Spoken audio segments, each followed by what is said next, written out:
Hello friends, आज study online channel में आपका स्वागत है। आज हम बात करेंगे अपने बीएससी फाइनल ईयर की ऑर्गेनिक केमिस्ट्री के जो इंपॉर्टेंट क्वेश्चन बनते हैं, जो एग्जाम में आने लायक है, उन्हीं के बारे में हम बात करेंगे। तो ये अपने पास ये बोल सकते हो रिवीजन क्लास है। एक रिवीजन क्लास के अंदर हम अपने जो इंपॉर्टेंट क्वेश्चन हैं उन सब के बारे में बात करेंगे। अपनी जो यूनिवर्सिटीज़ है उन्होंने ये जो सिलेबस है उनमें क्या कर दिया गया है कि हाफ कर दिया गया है कि आधा सिलेबस जो है वो आएगा। तो अपनी 5 यूनिट है उनमें से हम क्या करेंगे, 3 यूनिट को कवर करेंगे और 3 यूनिट से जो इंपॉर्टेंट क्वेश्चन बनते हैं उन सब के बारे में चर्चा की जाएगी। तो चलिए बात करते हैं।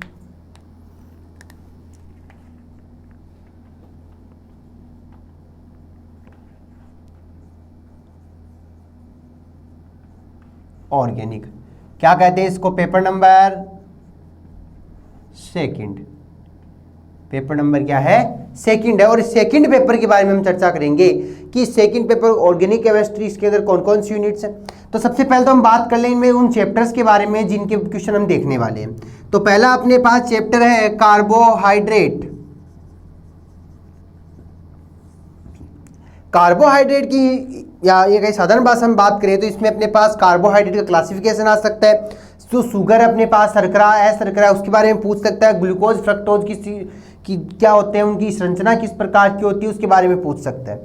उसके अलावा अपने पास जो उसके हार्वर्ड संरचना है ग्लूकोज फ्रक्टोज की, वो पूछ सकता है। सुक्रोज क्या है, माल्टोज क्या है, मेनोज क्या है, लैक्टोज क्या है, उनकी हार्वर्ड संरचना पूछ सकता है। होते क्या है, फॉर्मूला क्या है, उन सब के बारे में। तो जब हमें हार्वर्ड संरचना पता है उसका मतलब हमें उनका फॉर्मूला भी पता है। भाई एक अगर हमें फॉर्मूला पता हो गया है, उसकी स्ट्रक्चर बनानी आती है तो हम इजीली उसकी स्ट्रक्चर भी बना सकते हैं, उसका फॉर्मूला भी लिख सकते हैं। तो कार्बोहाइड्रेट के बारे में बात कर रहे हैं, इनमें क्या क्या कौन कौन से इंपॉर्टेंट क्वेश्चन अपने बनते हैं। इसके अलावा अपने पास परिवर्तित ध्रुवण गुणनक क्या है, प्रतीप शर्करा या इच्छू शर्करा क्या होती है, कहाँ से प्राप्त होती है, उन सब के बारे में भी हम चर्चा करेंगे। तो वो अपने पास इंपॉर्टेंट क्वेश्चन है। तो चलिए हम बात करेंगे क्वेश्चन नंबर फर्स्ट के बारे में।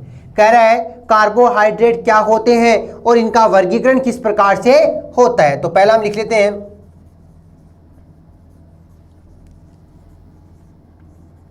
कार्बोहाइड्रेट का क्लासिफिकेशन।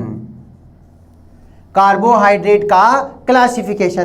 तो कार्बोहाइड्रेट का क्लासिफिकेशन पढ़ने से पहले हमें पता होना चाहिए कि कार्बोहाइड्रेट क्या होते हैं। कार्बोहाइड्रेट क्या होते हैं, तो क्या लिखोगे,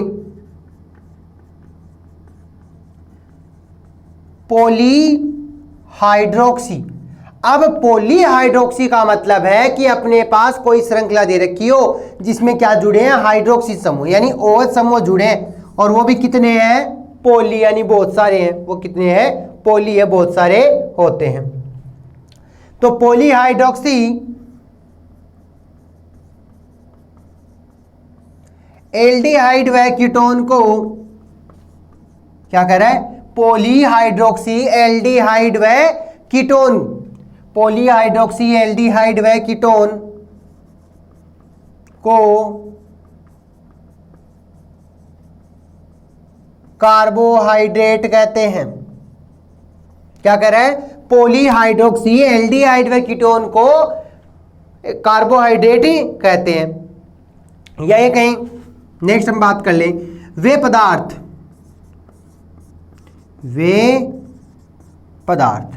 पदार्थ की हम बात कर रहे हैं, वे पदार्थ जिनके जल अपघटन पर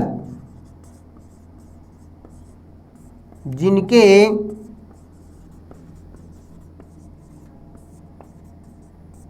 जल अपघटन पर एल्डिहाइड अथवा कीटोन प्राप्त होता है। एल्डिहाइड अथवा कीटोन प्राप्त होता है। और जब एल्डिहाइड प्राप्त हो गया, कीटोन प्राप्त हो गया, तो वो क्या कहलाए, कार्बोहाइड्रेट कहलाए, कार्बोहाइड्रेट कहलाए। अब हम बात करेंगे कार्बोहाइड्रेट का क्लासिफिकेशन। हमने बात की कार्बोहाइड्रेट का कार्बोहाइड्रेट क्या है कि वे पदार्थ जिनके जल अपघटन पर एल्डिहाइड कीटोन प्राप्त होता है, कहें वे पॉलीहाइड्रोक्सी एल्डिहाइड कीटोन जो है उनको हम क्या कहेंगे, कार्बोहाइड्रेट कहेंगे। अब बात करेंगे इनके क्लासिफिकेशन की। तो ये कह रहा है स्वाद के आधार पर, क्या कह रहा है, स्वाद के आधार पर कार्बोहाइड्रेट जो है वो क्या होते हैं, 2 प्रकार के होते हैं। अब स्वाद यानी टेस्ट के बेसिस पे हमने बात की है, तो एक तो होता है शर्करा और दूसरा होता है अशर्करा। यानी शर्करा मीठी होती है और अशर्करा क्या होगी, मीठी नहीं होगी। तो यहाँ से क्लासिफिकेशन की बात कर ली गई। क्या कह रहा है, दो प्रकार की। एक तो अपने पास कह रहा है अशर्करा, इसी को हमने क्या कह दिया, बहुशर्करा भी कह दिया। एक शुगर, एक दूसरी क्या होगी, नॉन शुगर। और ये अपने पास क्या है, शर्करा। तो एक तो हो गई शर्करा और दूसरी क्या हो गई, अशर्करा। तो ये कहें क्रिस्टलीय होती है,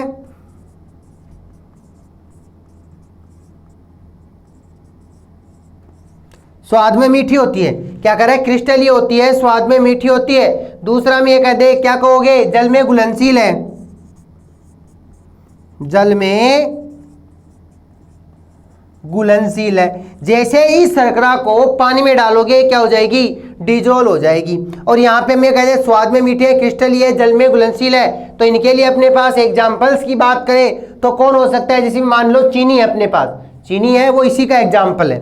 अब कह रहा है अशर्करा, अशर्करा की बात करें तो क्या कहोगे,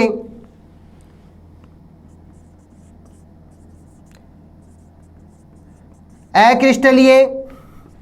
ये कह रहा है स्वाद में मीठे, तो ये क्या हो गया, स्वादहीन, यानी इनमें कोई टेस्ट नहीं है। जल में घुलनशील, जल में अविलेय। एग्जाम्पल्स की बात करें, सुक्रोज, स्टार्च, सेल्यूलोज, ये क्या हो गए, इनके एग्जाम्पल हो गए। तो हमने देखा कार्बोहाइड्रेट का क्लासिफिकेशन, कार्बोहाइड्रेट स्वाद के आधार पर दो प्रकार का। तो यहां लिख दें स्वाद के आधार पर, स्वाद के आधार पर कार्बोहाइड्रेट को हमने क्या किया, दो भागों में डिवाइड कर दिया, दो भागों में डिवाइड कर दिया। एक तो अपने पास है शुगर, दूसरी है अपने पास नॉन शुगर। फिर हमने शुगर के बारे में बात कर ली, भाई ये क्रिस्टलीय होता है, स्वाद में मीठे होते हैं, जल में घुलनशील होते हैं। और अक्रिस्टलीय है, अशुगर के बारे में बात कर ली कि अक्रिस्टलीय है और इनको हम कह सकते हैं स्वाद में स्वादहीन है, और ये क्या होगी, अविलेय होगी। अब बात करेंगे, ये तो हो गई अपने पास शर्करा की बात। अशर्करा जो है उसका आगे कोई क्लासिफिकेशन नहीं है। अब बात करेंगे इस शर्करा का कि भाई शर्करा को आगे किस प्रकार से डिवाइड किया गया। तो शर्करा जो है वो दो प्रकार की होती है। शर्करा जो है वो क्या होगी, दो प्रकार की। एक तो होता है मोनोसेकेराइड, मोनोसेकेराइड। एक होता है ओलिगोसेकेराइड।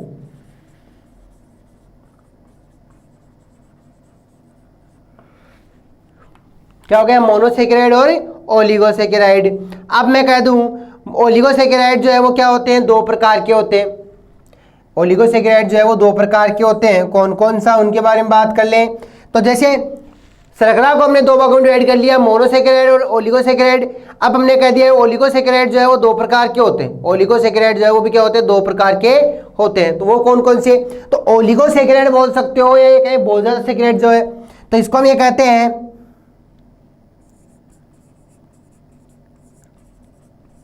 डाइसेकेराइड। और ये अपने पास है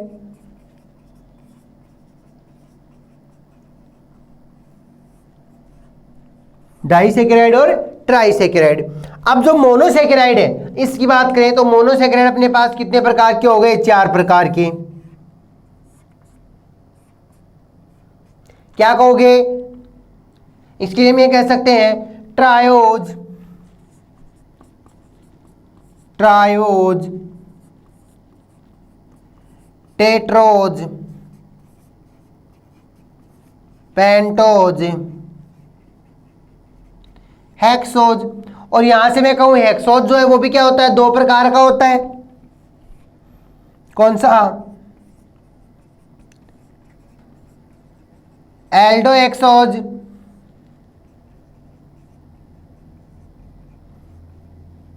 कीटो हेक्सोज। एल्डो हेक्सोज को कहा जाता है ग्लूकोज, कीटो हेक्सोज को कहा जाता है फ्रक्टोज। तो ये अपने पास क्या आ गया, इसका क्लासिफिकेशन का जो चार्ट था वो हमने देख लिया। चार्ट जो था वो हमने बात कर ली, भाई चार्ट किस प्रकार का होता है। तो स्वाद के आधार पर कार्बोहाइड्रेट दो प्रकार के हुए, एक था शर्करा और दूसरा क्या है अशर्करा, शुगर और नॉन शुगर। शुगर स्वाद में मीठी होती है, जल में विलय होती है और क्रिस्टलीय होती है। नॉन शुगर जो है वो नॉन क्रिस्टलीय होती है, स्वादहीन होती है, यानी टेस्टलेस है, और जल में क्या है अनसोल्यूबल है। फिर हमने बात कर ली कि अशर्करा का क्लासिफिकेशन उतना ही है, मतलब आगे इसको डिवाइड नहीं किया गया। अब हम बात करते हैं शर्करा की। शर्करा जो है वो दो भागों में डिवाइड की गई, एक तो थी अपने पास मोनोसेकेराइड, दूसरी है ओलिगोसेकेराइड। ओलिगोसेकेराइड को दो भागों में डिवाइड कर दिया गया, ट्राइसेकेराइड, सो डाइसेकेराइड और ट्राइसेकेराइड। फिर हमने बात कर ली कि मोनोसेकेराइड जो है उसको चार भागों में डिवाइड किया गया, triose, tetrose, pentose, hexose. Triose, tetrose, pentose, hexose. और हेक्सोज को हम क्या कर सकते हैं, फिर से दो भागों में डिवाइड कर सकते हैं। तो ये कैसा है एल्डो एक्सोज, कीटो एक्सोज। एल्डो एक्सोज यानी एल्डिहाइड, एल्डिहाइड किसमें जुड़ा होता है ग्लूकोज में। कीटो एक्सोज में कीटो यानी कीटोन, कीटोन किसमें होगा फ्रक्टोज में। अब बात करें ट्रायोज, अब हम बात करें ट्रायोज। ट्रायोज के लिए क्या कह सकते हो ग्लिसरैल्डिहाइड।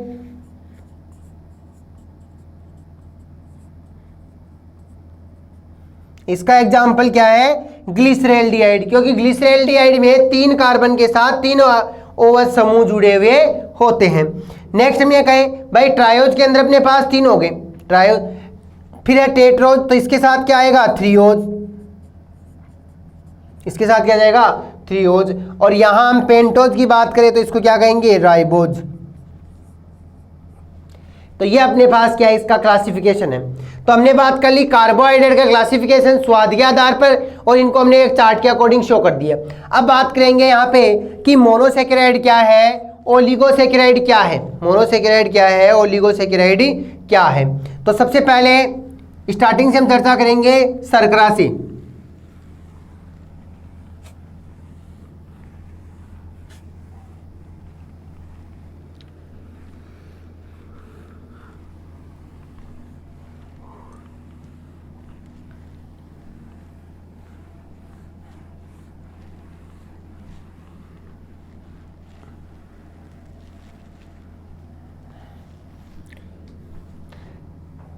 शर्करा, शर्करा के लिए क्या लिखोगे, शर्करा के लिए हम क्या लिख सकते हैं कि शर्करा जो है वो क्या होती है क्रिस्टलीय होती है, स्वाद में मीठी होती है, जल में विलय होती है। इस शर्करा को दो भागों में डिवाइड किया गया, इसे दो भागों में विभाजित किया। फर्स्ट अपने पास है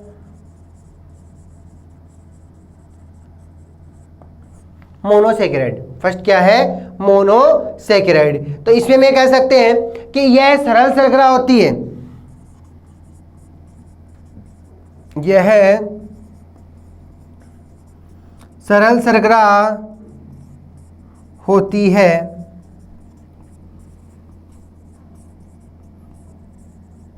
इस शर्करा का जलावघटन नहीं होता। यह सरल शर्करा होती है, इस शर्करा का जलावघटन नहीं होता। और इनके आगे अंत में क्या लगाते हैं ओस लगा होता है।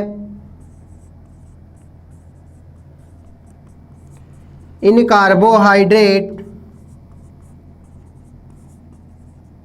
के अंत में लगा होता है, जैसे टेट्रोस, हेक्सोज,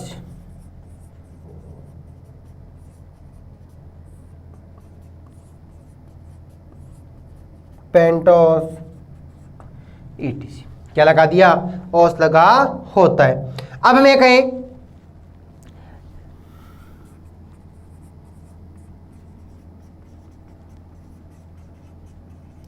इन कार्बोहाइड्रेट में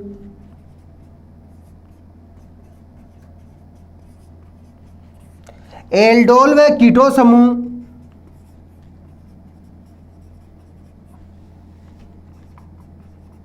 पाया जाता है,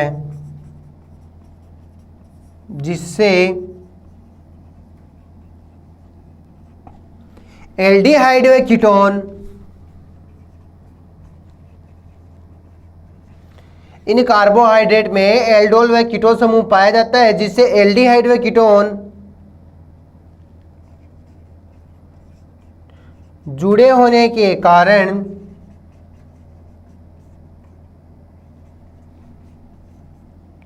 इन्हें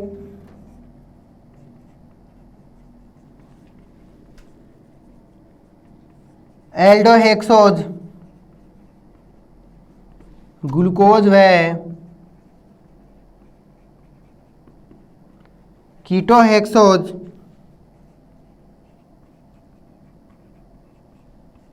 फ्रक्टोज कहते हैं,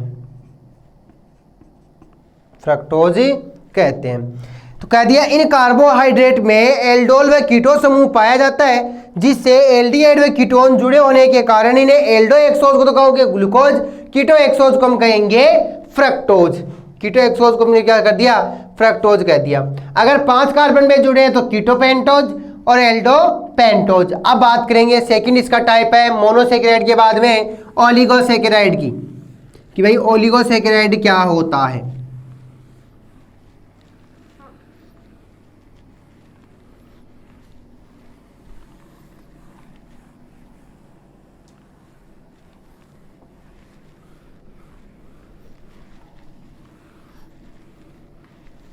क्या कर रहा है,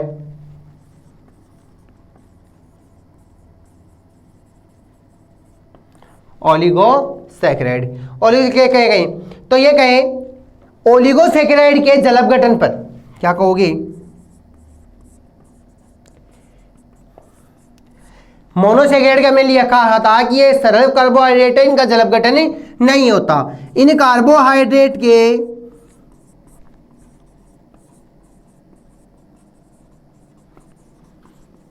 जलप गठन पर 2 से 10 तक, इन कार्बोहाइड्रेट के जलप गठन पर 2 से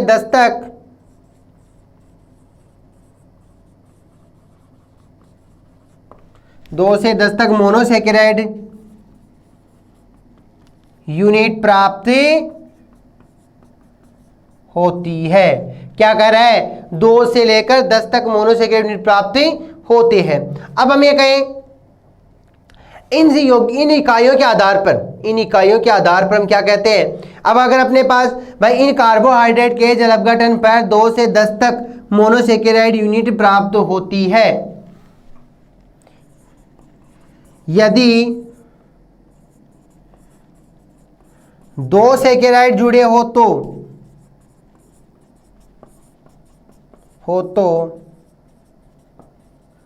डाइसेकेराइड, 3 हो तो ट्राइसेकेराइड,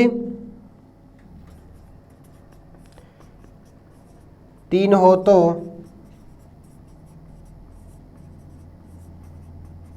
ट्राइसेकेराइड कहा जाता है।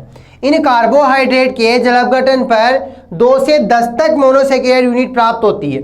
यदि 2 सेकेराइड जुड़े हो तो डाइसेकेराइड, 3 हो तो ट्राइसेकेराइड, इन्हें हम कहा सकते हैं। तो ये अपने पास क्या है, ओलिगोसेकेराइड है, ओलिगोसेकेराइड है। अब हम बात करें शर्करा के बाद में दूसरा क्या है, अशर्करा। अशर्करा के लिए हमने लिखा था कि ये स्वाद में क्या होते हैं, स्वादहीन होते हैं, इनका कोई टेस्ट नहीं होता, क्रिस्टलीय होता है, जल में अविलीय होते हैं, यानी सोल्यूबल नहीं हो पाते।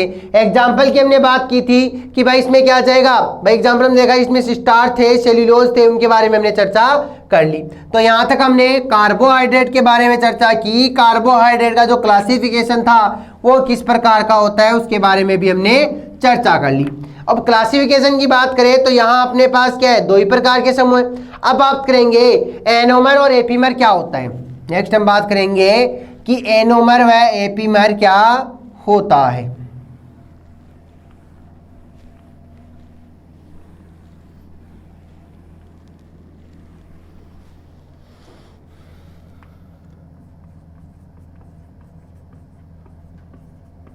एनोमर व एपीमर। अब कह रहे हैं एनोमर क्या होगा, एनोमर क्या होगा, तो ये कह सकते हैं ये समावेशी जो शर्कराएं होती है जिनमें हम क्या कह सकते हैं, एक या कार्बन एक जो है वो क्या होगा, असममित विन्यास में भिन्नता दर्शाएगा। तो यहाँ ये कह सकते हैं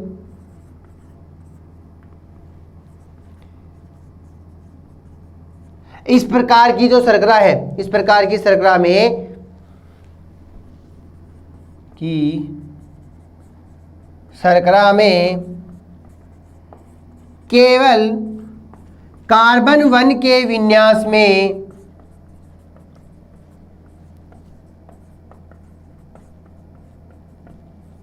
भिन्नता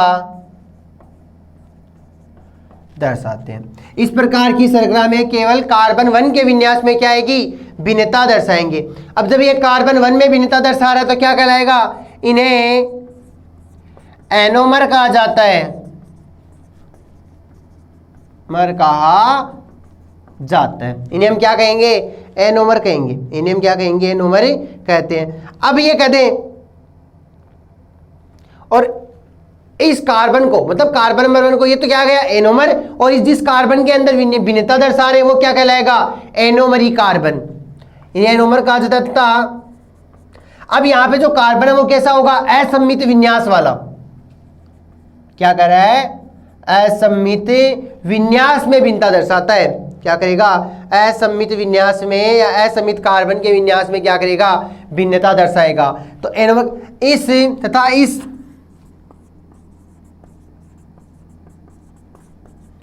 असममित कार्बन को एनोमरी कहा जाता है।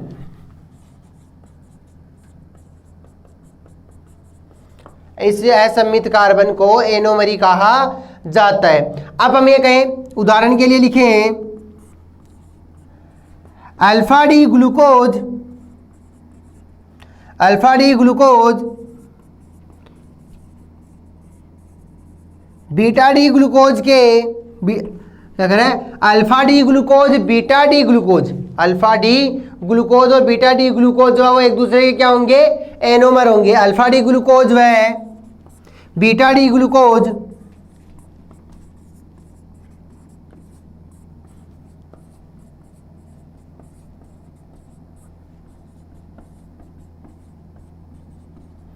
एक दूसरे के एनोमर होते हैं। यानी इन दोनों को मैं कह सकते हैं एक दूसरे के क्या होंगे, एनोमर होंगे। एक दूसरे के क्या होंगे, एनोमर होंगे। इनमें केवल कार्बन 1 के विन्यास में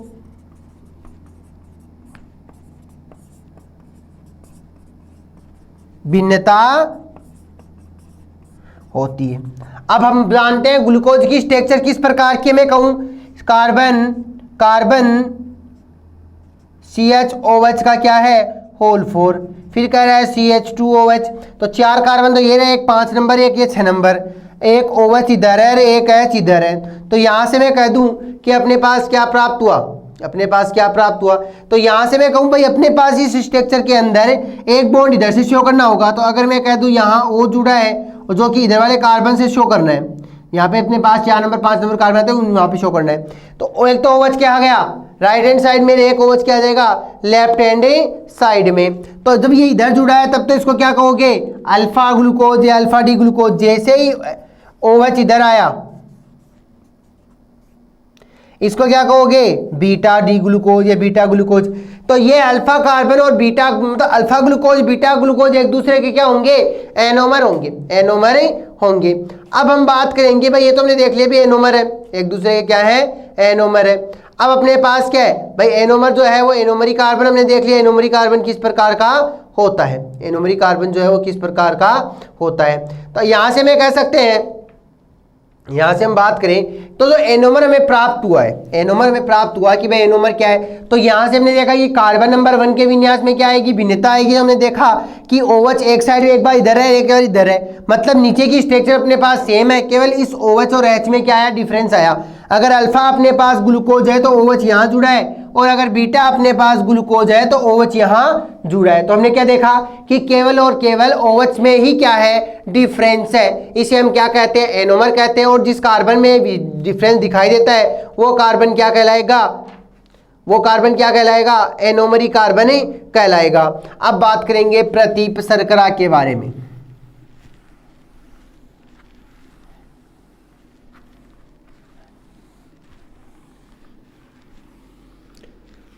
प्रतीप शर्करा, इसी को हम क्या कहते हैं, इच्छु शर्करा भी कहते हैं। कहां से प्राप्त होती है, हमें गन्ने से प्राप्त होती है।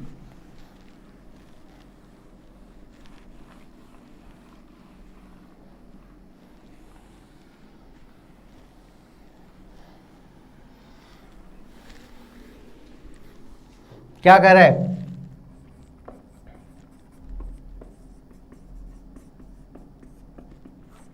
प्रतीप शर्करा, क्या कर रहा है, प्रतीप शर्करा। तो यहां से मैं कह सकता हूं कि सुक्रोज का पहला ही पॉइंट लिखें, इसे इच्छु शर्करा भी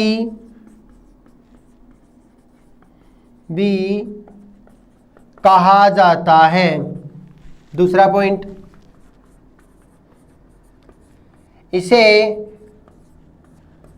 गन्ने के रस से प्राप्त करते हैं। इसे इच्छु शर्करा कहा जाता है, इसे गन्ने के रस से हम प्राप्त करते हैं। अब ये कह रहा है कि भाई जब सुक्रोज का जल अपघटन करवाते हो, सुक्रोज का जल अपघटन करवाते हो तो अल्फा डी फ्रक्टोज बनता है। तो क्या लिखें, जब सुक्रोज का HCl की उपस्थिति में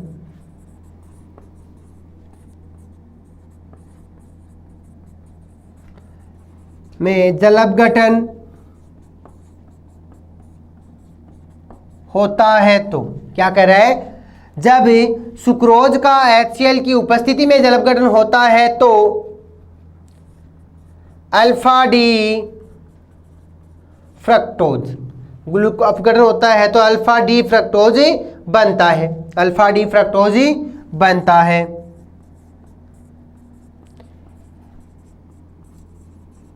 यह फ्रक्टोज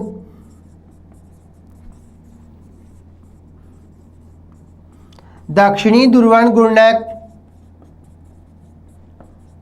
होता है, क्योंकि हमने क्या लिख लिया, डेक्स्ट्रो रोटेटरी लिया है, ना कि लीवो रोटेटरी। हमने यहाँ लिया है दक्षिणी, डी लिया है, तो हमने क्या कह दिया कि ये जो है वो दक्षिणी ध्रुवण गुणक होता है। लेकिन हमने क्या लिखा कि जब सुक्रोज का HCl की उपस्थिति में जल अपघटन होता है तो अल्फा डी फ्रक्टोज बनता है, जो यह फ्रक्टोज जो है वो दक्षिणी ध्रुवण गुणक होता है। लेकिन जल अपघटन से प्राप्त जो होने वाला जो उत्पाद है वो क्या होगा, वाम ध्रुवण गुणक होता है, क्योंकि जो इसे शर्करा की क्या होगी, दिशा बदल जाएगी, दिशा बदल जाएगी। तो यह फ्रक्टोज दक्षिणी ध्रुवण गुण होता है, लेकिन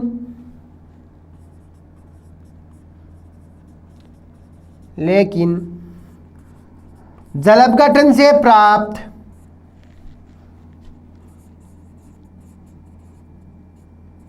फ्रक्टोज वाम ध्रुवण गुणक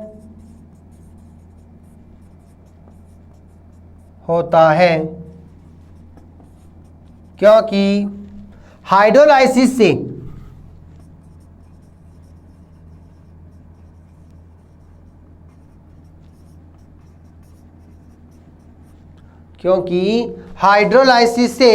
सुक्रोज है कि हाइड्रोलाइसिस से जो ध्रुवण गुणक की जो दिशा है वो क्या हो जाएगी, बदल जाए। हाइड्रोलाइसिस से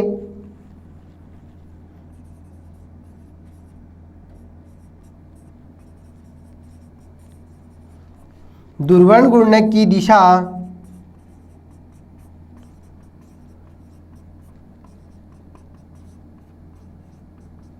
बदल जाती है, क्योंकि हाइड्रोलाइसिस से ध्रुवण गुणक की दिशा बदल जाती है। तो हमने देखा जब सुक्रोज का HCl की उपस्थिति में जल अपघटन होता है तो अल्फा डी फ्रक्टोज बनता है। यह फ्रक्टोज दक्षिणी ध्रुवण गुणक होता है, लेकिन जल अपघटन से प्राप्त फ्रक्टोज वाम ध्रुवण गुणक होता है। फिर हम लिखा क्योंकि हाइड्रोलाइसिस से वहां ध्रुवण गुणक जो है उसकी दिशा बदल जाती है। इस प्रकार प्राप्त जो शर्करा है वो क्या कहलाएगी, प्रतीप शर्करा कहलाएगी। इस प्रकार उत्पाद में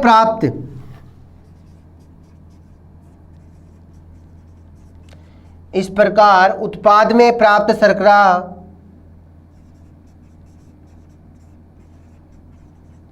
प्रतीप शर्करा कहलाती है। इस प्रकार प्राप्त जो शर्करा है वो क्या कहलाएगी? प्रतीप शर्करा कहलाएगी। अब हम बात करेंगे, तो हमने देख लिया कि प्रतीप शर्करा क्या है, तो इसके लिए हम क्या लेंगे? सुक्रोज के बारे में चर्चा करेंगे। सुक्रोज के बारे में क्या करेंगे? चर्चा करेंगे। अब बात करेंगे परिवर्ती दुर्वर्ण गुणक। दूसरा क्या है? परिवर्ती दुर्वर्ण गुणक क्या होता है?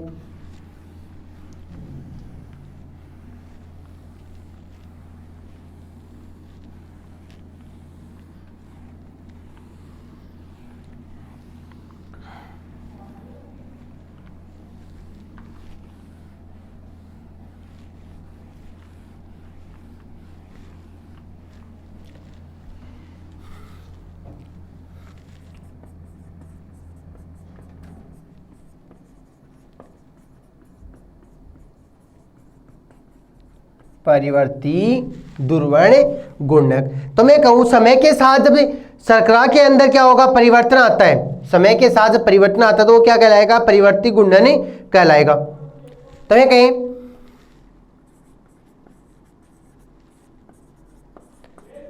समय के साथ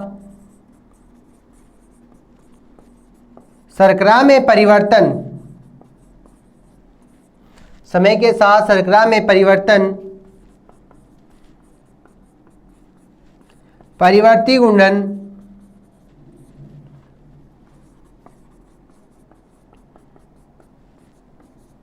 कहलाता है। समय के साथ शर्करा में परिवर्तन परिवर्ती गुणन कहलाता है।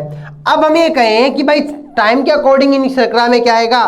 परिवर्तन होगा, या इसके गुणन में जो है वो परिवर्तन होता है। जैसे मैं कहूं ताजा बने ग्लूकोज का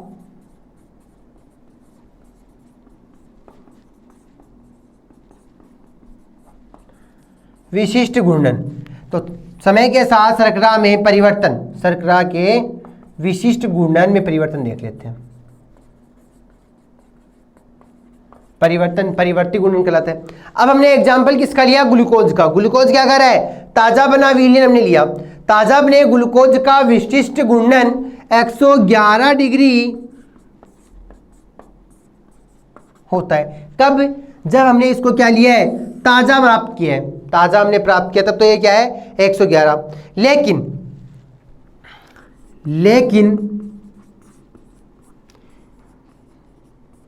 इस विलयन को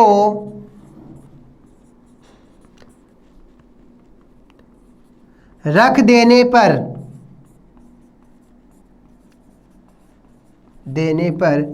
धीरे धीरे इसका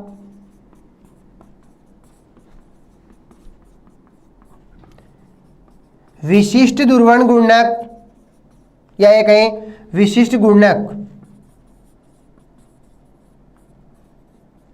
का मान, लेकिन इस विलयन को रख देने पर धीरे धीरे इसका विशिष्ट गुणक का मान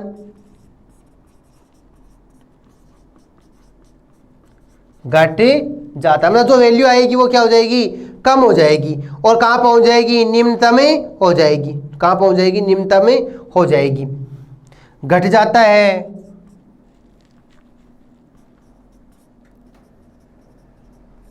जिससे इसका मान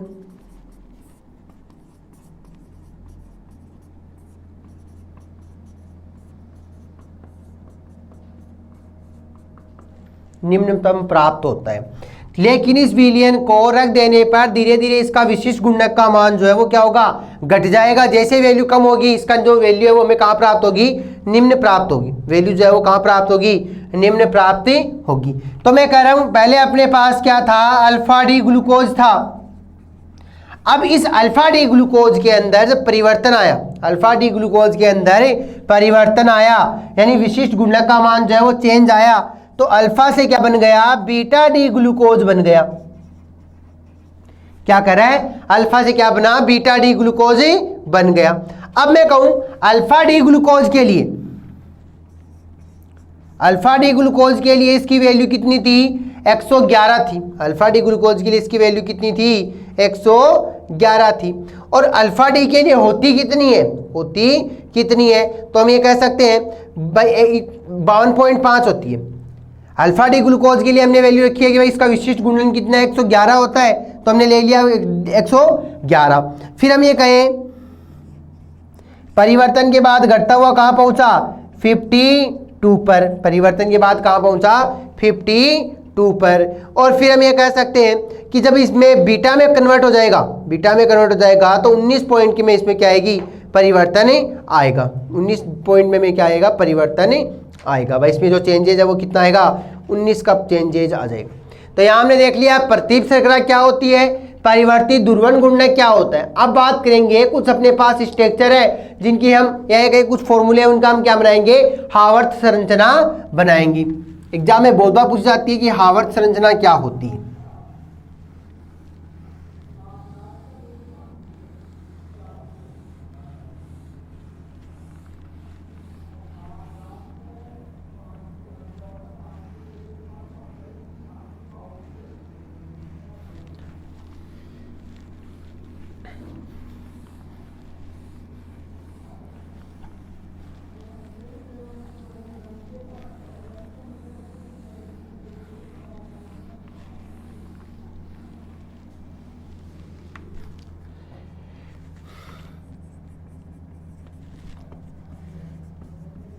हार्वर्थ संरचना। अब हम बात कर रहे हैं हार्वर्थ संरचना की। हार्वर्थ संरचना की बात करें तो सबसे पहली स्ट्रक्चर बनाएंगे लैक्टोज की, लैक्टोज। अब लैक्टोज की हार्वर्थ संरचना बनाने के लिए अपने पास क्या होनी चाहिए, इसकी संरचना क्या देखनी चाहिए, इसकी संरचना। तो लैक्टोज जो है वो लगभग अपने पास ये कहें ग्लूकोज और ग्लूकोज की जो संरचना है उसी के समान ये होता है, ग्लूकोज और ग्लूकोज की संरचना के समान ही होता है। तो ग्लूकोज के लिए अपने पास क्या होता है, 6 मेंबर रिंग।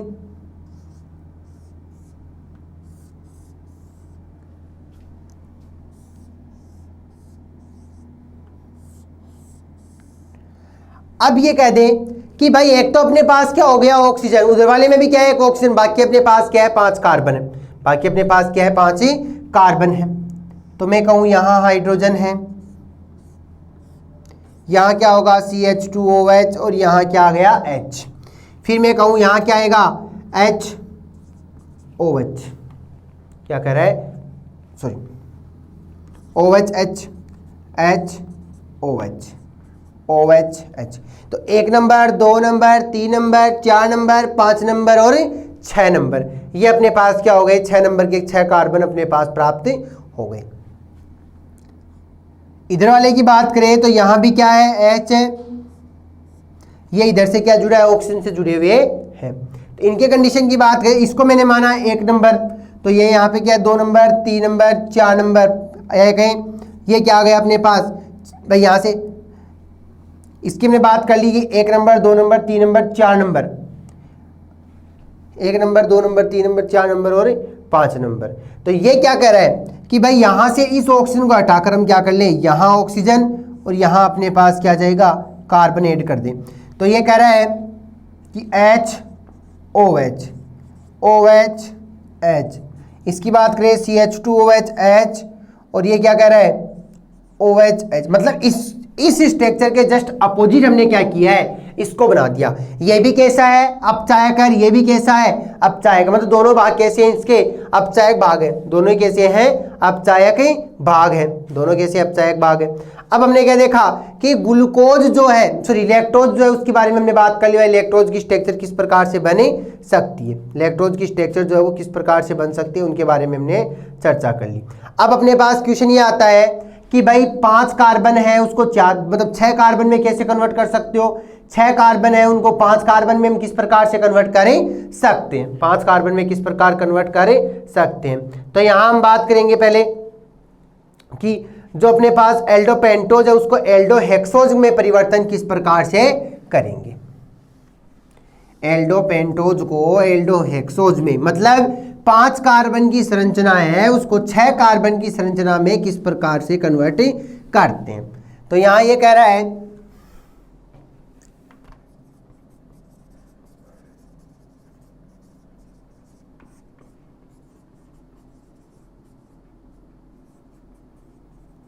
एल्डोपेंटोज टू एल्डोहेक्सोज, यानी अपने पास एल्डोपेंटोज है यानी CHOH का होल थ्राइस CH2OH, एक कार्बन 3 4 और एक 5। इसकी बात करूं तो डबल बॉन्ड O और एक क्या हो गया H। ये अपने पास क्या है, एल्डो पेंटोज। अब इस एल्डो पेंटोज की अभिक्रिया किसके साथ करवा दी जाए, HCN के साथ। CN minus H plus, bond कैसे टूटे, माइनस और प्लस। अरेंज कर लेते हैं। कह रहा है H प्लस के साथ में माइनस, यानी कार्बन के साथ क्या आ गया CN, O के साथ क्या आ गया H, नीचे क्या है CHOH का होल थ्राइस, नीचे क्या है CH2OH। अब पहला क्या कह रहा है, 1 3 4 और एक 5 कार्बन। अब ये कहे 1 3 4 एक 5 कार्बन, लेकिन साथ में क्या आ गया, साइनाइड आ गया। लेकिन अपने पास क्या आ गया, साइनाइड आ गया।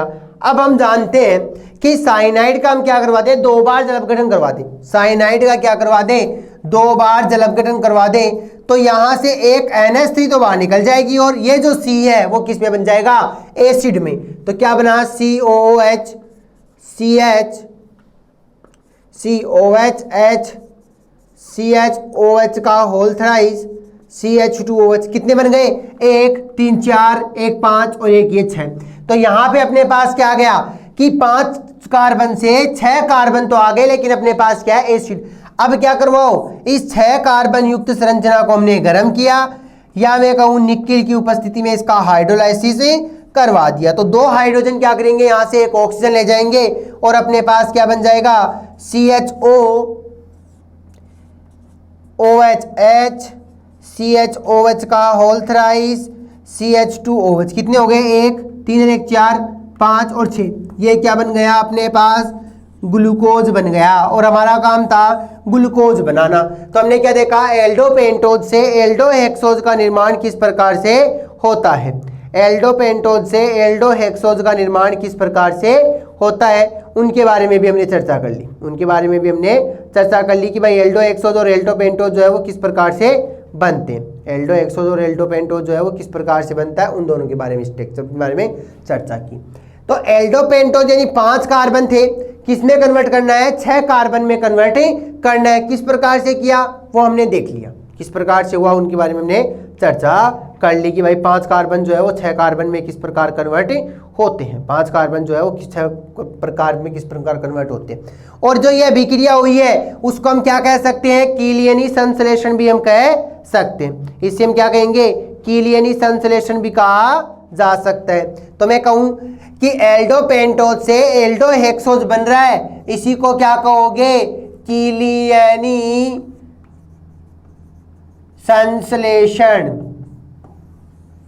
इसको क्या कहेंगे, कीलियनी संश्लेषण भी कहा जा सकता है कि भाई ये क्या है, कीलियनी संश्लेषण है।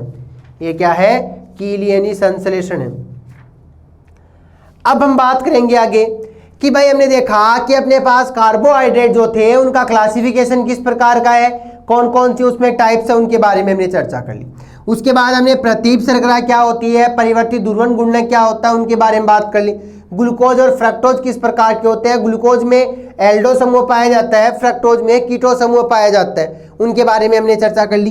हार्वर्ट स्ट्रक्चर के बारे में बात की, जैसे हमने अभी बात की थी लैक्टोज की, उसी के समान अपने पास ग्लूकोज, फ्रक्टोज, लैक्टोज, माल्टोज, इन सब की स्ट्रक्चर भी प्राप्त हो जाएगी। अगर हम जैसे ग्लूकोज की स्ट्रक्चर बना रहे हैं, फ्रक्टोज की स्ट्रक्चर बना रहे हैं, माल्टोज लैक्टोज को जब हम तोड़ते हैं तो अपने पास 2 समूह में टूटेंगे। ग्लूकोज ग्लूकोज में टूट सकता है, ग्लूकोज फ्रक्टोज में टूट सकता है, या फ्रक्टोज लैक्टोज में टूट सकता है। तो उन दोनों संरचनाओं को साथ में लेकर हम क्या करेंगे, उनकी संरचना बना लेंगे। नेक्स्ट हमने बात कर ली कि एल्डो पेंटोज से एल्डो हेक्सोज मतलब एक कार्बन अधिक किस प्रकार से हम कर सकते हैं। तो जैसे ही एक कार्बन कम वाली स्ट्रक्चर अपने पास है, एक कार्बन हमें बढ़ाना है, तो क्या करवा दो, HCN का योग करवा दो। यहाँ पे कार्बन और नाइट्रोजन जो है उनमें से नाइट्रोजन हट जाएगा और कार्बन जुड़ जाएगा, तो एक कार्बन की वृद्धि हो जाएगी। यानी एल्डो पेंटोज से एल्डो हेक्सोज बना, और इसी को हम क्या कहेंगे, कीलियनी संश्लेषण कहेंगे। अब बात करेंगे, ये तो थे अपने पास कार्बोहाइड्रेट के क्वेश्चन। अब बात करेंगे जो अपने पास amino acid, protein, peptide, polypeptide के जो क्वेश्चन है उनके बारे में, कि इस चैप्टर से कौन कौन से इंपॉर्टेंट क्वेश्चन बन सकते हैं उनके बारे में भी चर्चा।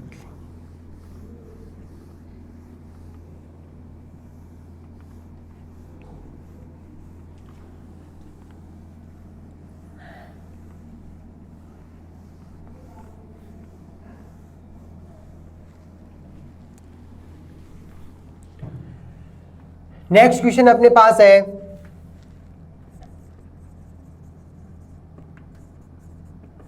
एमिनो एसिड क्या होता है। फिर इसके अंदर अपने पास एक सिंथेसिस दे रखा है गेब्रियल थैलेमाइड सिंथेसिस क्या होता है उसके बारे में भी लिखो। तो यहाँ पे क्वेश्चन पूछ सकता है कि एमिनो एसिड क्या है, गेब्रियल थैलेमाइड संश्लेषण क्या है। फिर ये पूछ सकता है कि भाई स्ट्रेकर संश्लेषण क्या है। कुछ इंपॉर्टेंट रिएक्शंस है उन्हीं के बारे में हम बात करेंगे। तो पहला क्या कह रहा है, एमिनो एसिड क्या है। तो यहाँ पे लिखें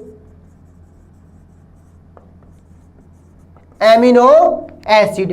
तो ये कह रहा है एमिनो एसिड, तो एमिनो एसिड में क्या लिखोगे, कार्बोक्सिलिक समूह के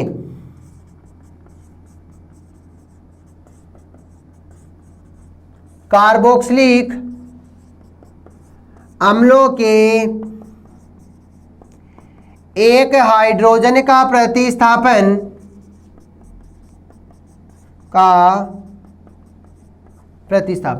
कार्बोक्सिलिक अम्लों के एक हाइड्रोजन का प्रतिस्थापन NH2 समूह के द्वारा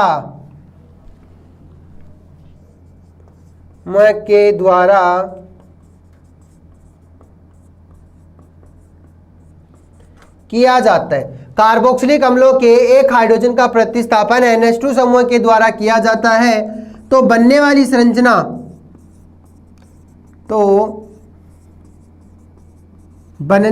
संरचना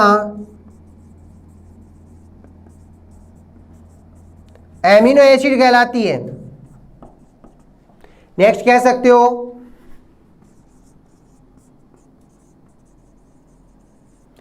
इन एमिनो एसिड में यदि इन एमिनो एसिड में एक एमिनो समूह है, कौन सा, NH2, तथा एक एसिड समूह COH। इन एमिनो एसिड में एक एमिनो समूह NH2 तथा एक एसिड समूह COOH,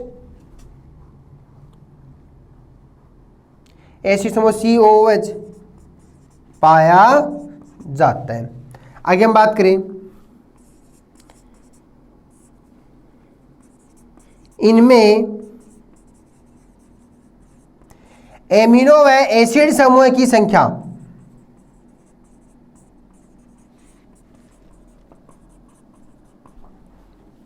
समान होने पर इक्वल होने पर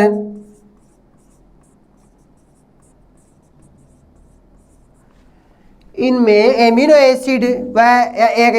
व एसिड समूह की संख्या समान होने पर बनने वाला एमिनो अम्ल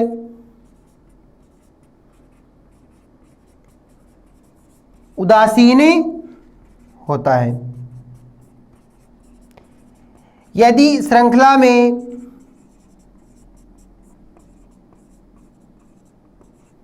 एसिड समूह अधिक हो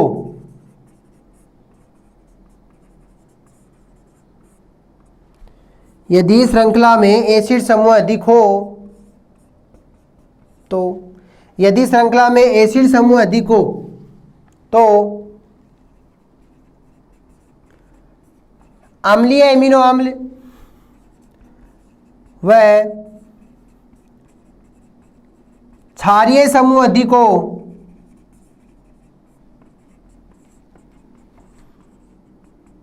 तो क्षारीय एमिनो अम्ल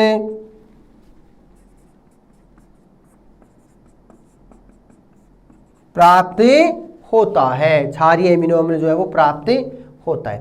अब बात करेंगे एमिनो एसिड के बाद में जो अपने पास नेक्स्ट इनमें सिंथेसिस दे रखा है उन सिंथेसिस के बारे में।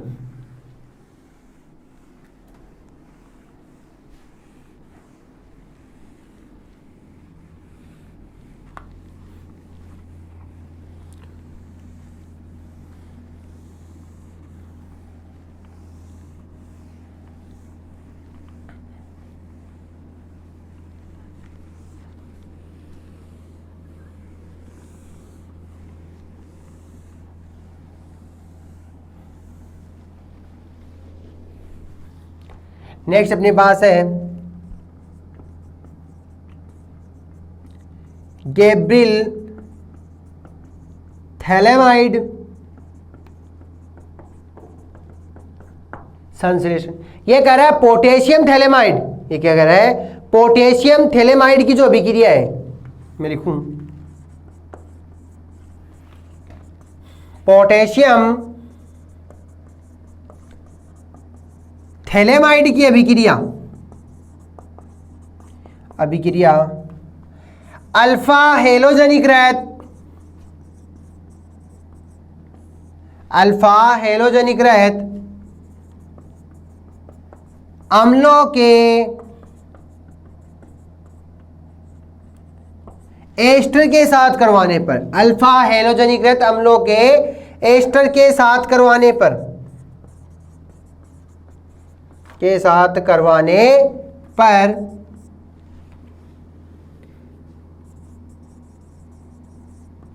एमिनो एसिड की अच्छी मात्रा प्राप्त होती है। तो क्या देखा, पोटेशियम थैलेमाइड की अभिक्रिया अल्फा हेलोजेनिक अम्लों के एस्टर के साथ करवाने पर एमिनो एसिड की अच्छी मात्रा प्राप्ति होती है। तो पहले तो हमें पता होना चाहिए कि पोटेशियम थैलेमाइड की स्ट्रक्चर किस प्रकार की है।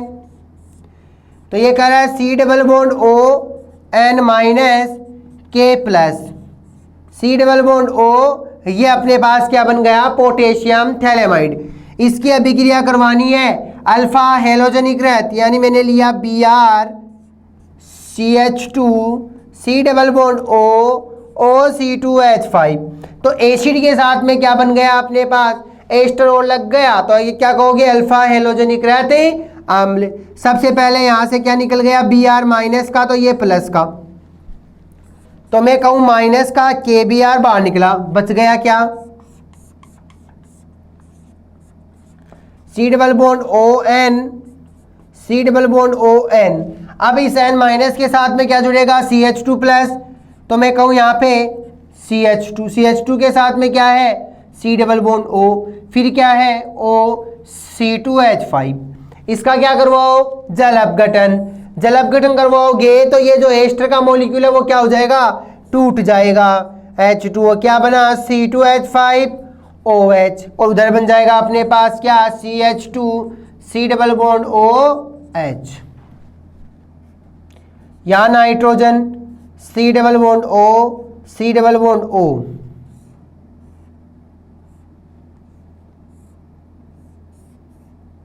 ये बन गया। इसका क्या करवा दो, फिर से दो बार जल अपघटन होगा, तो एक बार तो ये वाला बॉन्ड टूटेगा, तो N माइनस का कार्बन प्लस का, तो OH और H, दूसरी बार में भी इधर H इधर OH, तो अपने पास क्या बन जाएगा, NH2CH2COOH। अपना मेन काम तो ये रहा, एमिनो एसिड प्राप्त करना, साथ में अपने पास क्या बन गया, C double bond OOH C double bond OOH, क्या कहोगे, थैलिक एसिड। ये क्या बन गया, थैलिक एसिड। तो हमारे पास था गैब्रिल थैलेमाइड संश्लेषण किस प्रकार का है, तो पोटेशियम थैलेमाइड की अभिक्रिया अल्फा हेलोजेनिक रहत अम्लों के एस्टर के साथ करवाने पर एमिनो एसिड की अच्छी मात्रा प्राप्त होती है, एमिनो एसिड की अच्छी मात्रा प्राप्त होती है। तो हमने लिया पोटेशियम थैलेमाइड, इसकी अभिक्रिया करवाई अल्फा हेलोजेनिक रहत अम्लों के एस्टर के साथ, तो हमें क्या प्राप्त हुआ, एमिनो एसिड प्राप्त हुआ, साथ में थैलिक एसिड हमें प्राप्त हो गया, साथ में क्या प्राप्त हुआ, थैलिक एसिड प्राप्त हो गया। अब बात करेंगे स्ट्रेकर संश्लेषण।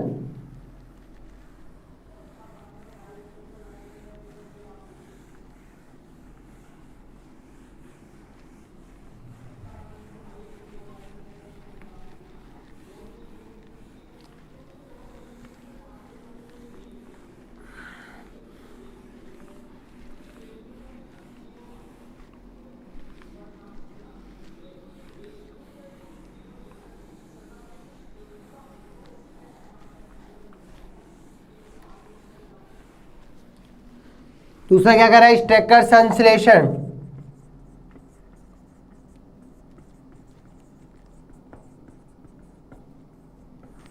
स्ट्रेकर संश्लेषण की बात करें तो ये कह रहा है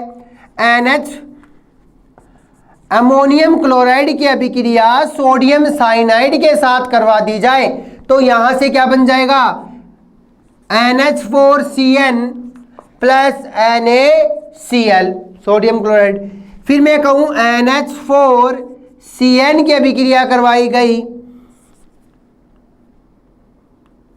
तो यहां से क्या बना, NH3 प्लस HCN। अब इन दोनों की अभिक्रिया किसके साथ करवा दी जाए, एल्डिहाइड या कीटोन के साथ। तो हमने लिया है CH3 डबल बॉन्ड OH, इसकी अभिक्रिया HCN के साथ। जब HCN के साथ रिएक्शन करवाओगे तो डबल बॉन्ड, और ये क्या आएगा माइनस का और ये प्लस का, H प्लस का और Cn माइनस का। तो यहाँ अपने पास बॉन्ड किस प्रकार का बना, तो ये कह रहा है CH3C, ऊपर क्या आ गया Cn, इधर क्या है H, नीचे क्या आ गया OH। अब यहाँ पे मैं कह दूं दूसरा अपने पास बन गया NH3 की अभिक्रिया करवाओगे तो ये अपने पास क्या देगा, H देगा, क्या देगा H, और यहाँ से क्या निकल जाएगा H2O। क्या बना CH3C NH2 HCN, तो इसको मैं साथ में ले लूँ CH। अब अपने पास क्या बना साइनाइड, और साइनाइड का हम जानते हैं कि क्या करवा दो 2H2O, 2 बार जल अपघटन। क्या बना CH3CHCOOH, नीचे क्या आ गया NH2, साथ में अपने पास क्या निकल गई NH3। तो जो NH3 हमने काम में ली वो तो हमें प्राप्त हो गई, और साथ में यहाँ क्या मिल गया, हमें एमिनो एसिड प्राप्त हो गया। क्या कहोगे, स्ट्रैकर संश्लेषण। पहला हमने एमिनो एसिड देख लिए, एमिनो एसिड के टाइप्स हम बात कर सकते हैं। तो यहाँ ये कहे एमिनो समूह की स्थिति जो है वो कहाँ है, मतलब उसमें जुड़ने वाले जो समूह है उनकी स्थिति के आधार पर बात की जाए तो alpha amino acid, beta amino acid, gamma amino acid प्राप्त हो सकते हैं। इनमें जुड़ने वाले समूह की संख्या, यानी अगर अपने पास एसिड समूह ज्यादा है, बेसिक समूह ज्यादा है, या दोनों इक्वल है, तो उसके अकॉर्डिंग हमने अम्लीय एमिनो अम्ल, क्षारीय एमिनो अम्ल और उदासीन एमिनो अम्लों के बारे में चर्चा कर ली। उसके बाद हमने 2 संश्लेषण देखे, एक तो देख लिया स्ट्रेकर संश्लेषण, एक हमने देख लिया गैब्रियल थैलेमाइड संश्लेषण। अब हम बात करेंगे पेप्टाइड के बारे में। नेक्स्ट अपना जो क्वेश्चन है वो क्या कह रहा है, पेप्टाइड का।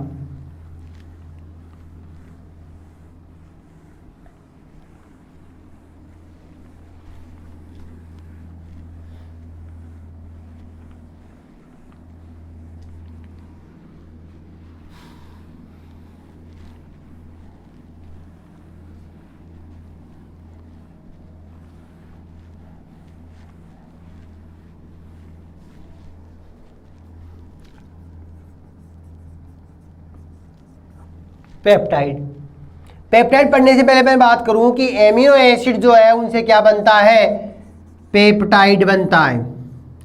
पेप्टाइड से पॉलीपेप्टाइड बनता है, पॉलीपेप्टाइड से प्रोटीन बनती है। ठीक है, अब बात कर लें, प्रोटीन से पॉलीपेप्टाइड बनता है, पॉलीपेप्टाइड से पेप्टाइड बनता है, और पेप्टाइड से एमिनो एसिड बनता है। लेकिन करवाना क्या होता है, हाइड्रोलाइसिस होता है, हाइड्रोलाइसिस हमें करवाना होता है, तब जाके ये हमें प्राप्त होता है। तो हमने क्या देखा कि एमिनो एसिड पेप्टाइड का निर्माण करता है, पेप्टाइड पॉलीपेप्टाइड का, और पॉलीपेप्टाइड प्रोटीन का निर्माण करती है। जब प्रोटीन से एमिनो एसिड बनाते हो तो जल अपघटन करवाना होता है, तो पॉलीपेप्टाइड बन जाता है। पॉलीपेप्टाइड से पेप्टाइड बनाओगे तो भी जल अपघटन करवाओगे, पेप्टाइड से एमिनो एसिड बनाओगे तो भी जल अपघटन करवाओगे। तो यहाँ हम बात करें पहले पेप्टाइड की, भाई पेप्टाइड क्या होता है, पेप्टाइड क्या होता है। तो यहाँ से देखते हैं,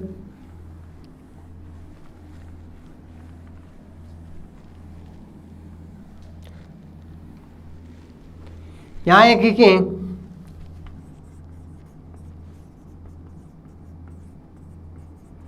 हम जानते हैं कि एमिनो एसिड में एक एसिड व एक बेस समूह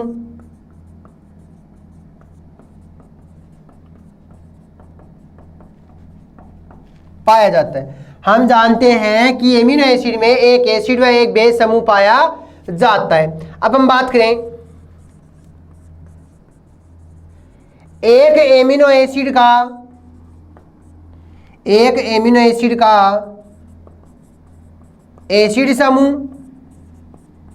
वह सेकंड जो एमिनो एसिड है, एसिड का बेस समूह आपस में अभिक्रिया कर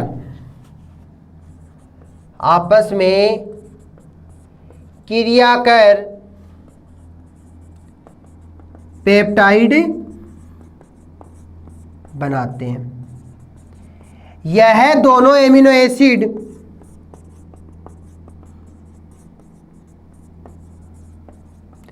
जिस बॉन्ड के द्वारा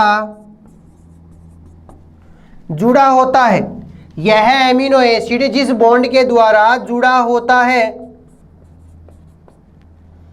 यह एमिनो एसिड या ये दोनों एमिनो एसिड जिस बॉन्ड के द्वारा जुड़े होते हैं उसे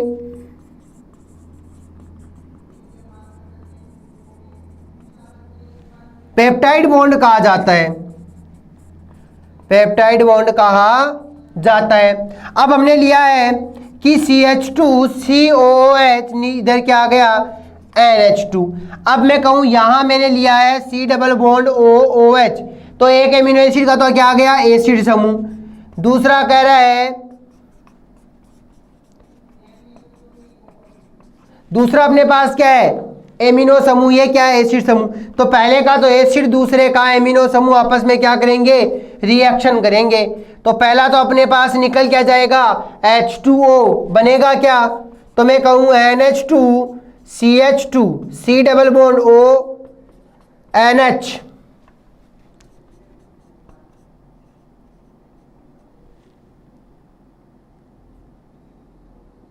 NH CH2 C double bond O OH। अब यहां से ये भी क्या दे सकता है अपना OH दे सकता है, उधर वाला अपना क्या दे सकता है H दे सकता है। तो यहां हमने केवल एमिनो एसिड देखे। ये जो बॉन्ड बन रहा है वो क्या कहलाएगा पॉलीपेप्टाइड, सॉरी पेप्टाइड बॉन्ड कहलाएगा।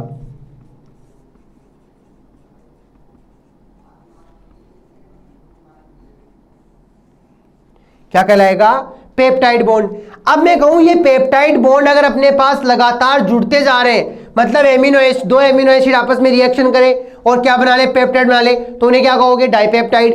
तीन एमिनो एसिड आपस में रिएक्शन करके पेप्टाइड बनाएंगे, उन्हें क्या कहेंगे ट्राइपेप्टाइड, टेट्रापोलीपेप्टाइड। ऐसे अपने पास श्रृंखला जुड़ती जाएंगी और क्या कहोगे पॉलीपेप्टाइड का निर्माण हो जाएगा। अब मैं कह दूं कि भाई इस पेप्टाइड बॉन्ड का जब जल अपघटन करवाते हो तो ये दोनों फिर से क्या करेंगे एमिनो एसिड में कन्वर्ट हो जाएंगे। जैसे हमने लिया एक एमिनो एसिड, ये रहा एक, तो यहाँ NH2 कितने एक, यहाँ एसिड कितने एक, तो ये भी क्या है न्यूट्रल है और ये भी क्या है न्यूट्रल है। तो दोनों ही अपने पास क्या हो गए neutral amino acid, neutral amino acid हो गए। तो यहां से न्यूट्रल और न्यूट्रल के रिएक्शन करवाई तो अपने पास क्या आया पेप्टाइड बॉन्ड प्राप्त हो गया। अपने पास क्या आया पेप्टाइड बॉन्ड प्राप्त हो गया, पेप्टाइड बॉन्ड प्राप्त हो गया। अब हम बात करें इन पेप्टाइड बॉन्ड के अंदर, पेप्टाइड बॉन्ड के अंदर अपने पास क्या हो गए एक एमिनो एसिड में दो सिरे हो गए। जहां पे एसिड समूह जुड़ा होता है उसको C सिरा और जहां एमिनो समूह जुड़ा होता है उसको N सिरा हम कह सकते हैं। यानी C सिरा और N सिरा दो अपने पास क्या हो गए सिरे प्राप्त हो गए, N सिरा और C सिरा में प्राप्त हो गया। तो ये बात हुई अपने पास पेप्टाइड की। अब पेप्टाइड के लिए हमने क्या कर लिया कि भाई एमिनो एसिड को जोड़ना है और उनसे रिएक्शन कर, या एमिनो एसिड को जब जोड़ेंगे तो अपने पास वाटर का मॉलिक्यूल निकलता जाएगा और पेप्टाइड बनते जाएंगे।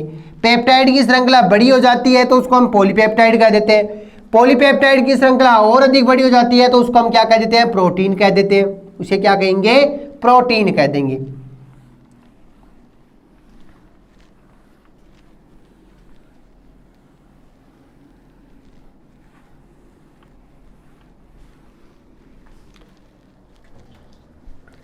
अब ये अपने पास पेप्टाइड हो गया। अब हम बात करेंगे ज्विटर आयन की।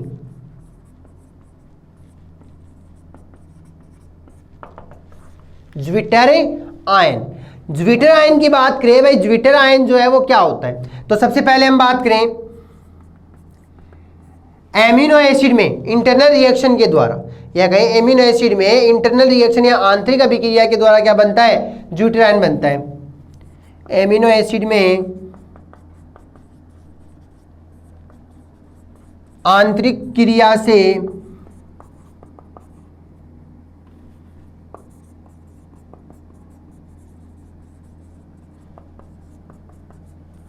प्राप्त होता है। तो यहाँ क्या लिखोगे, एमिनो एसिड में एक एमिनो समूह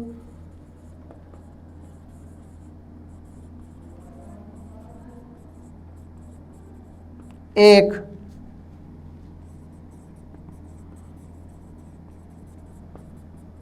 पाया जाता है। एमिनो एसिड में एक एमिनो ग्रुप एंड एक एसिड ग्रुप पाया जाता है जो कि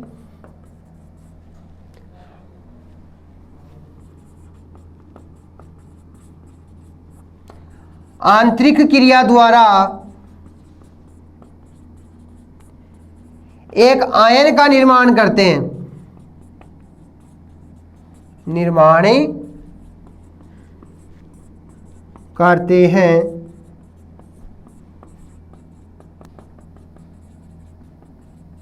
जिसे ज्विटर आयन कहा जाता है। एक आयन का निर्माण करते हैं जिसे ज्विटर आयन कहा जाता है। तो हमने देखा कि ज्विटर आयन, तो अपने पास क्या हो गया, R C H C O H, नीचे क्या आ गया, NH2। ये तो अपने पास क्या है, एमिनो एसिड। अब यहाँ पे हम जानते हैं कि भाई ये तो एसिड समूह और ये NH2 समूह, दोनों क्या करेंगे, इंटरनल रिएक्शन।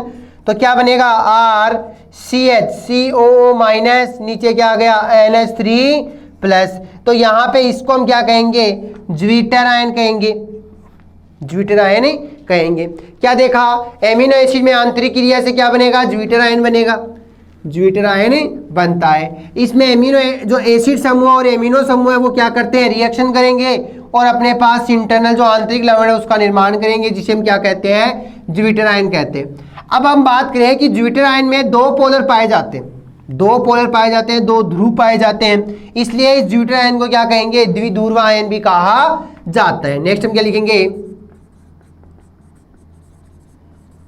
ज्विटर आयन में दो ध्रुव पाए जाते हैं,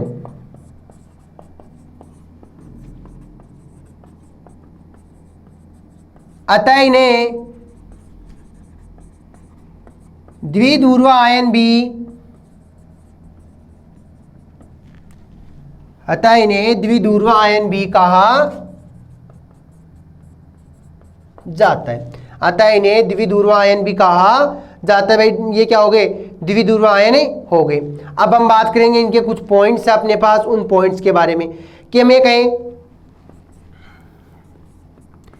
एमिनो एसिड के विलयन का डाइलेक्ट्रिक स्थिरांक का मान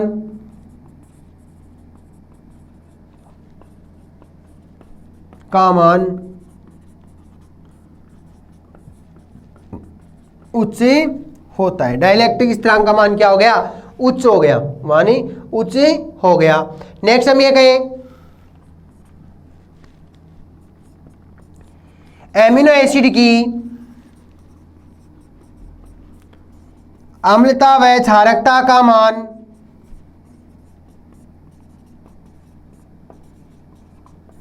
कम होता है। एमिनो एसिड की अम्लता व क्षारकता का मान क्या हो गया, कम हो गया। नेक्स्ट पॉइंट की बात करें,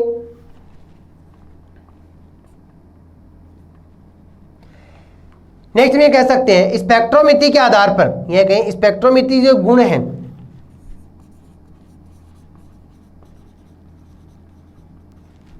ट्रिक गुणों के आधार पर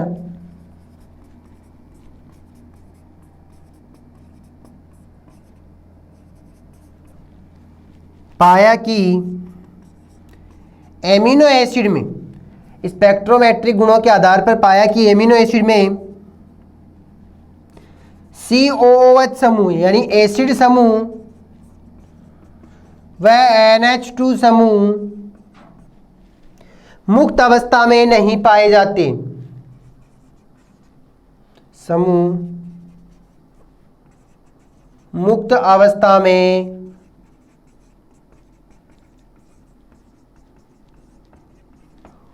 नहीं पाए जाते, यानी फ्री अवस्था में नहीं है, फ्री अवस्था में नहीं है। नेक्स्ट हम ये कहें एमिनो एसिड के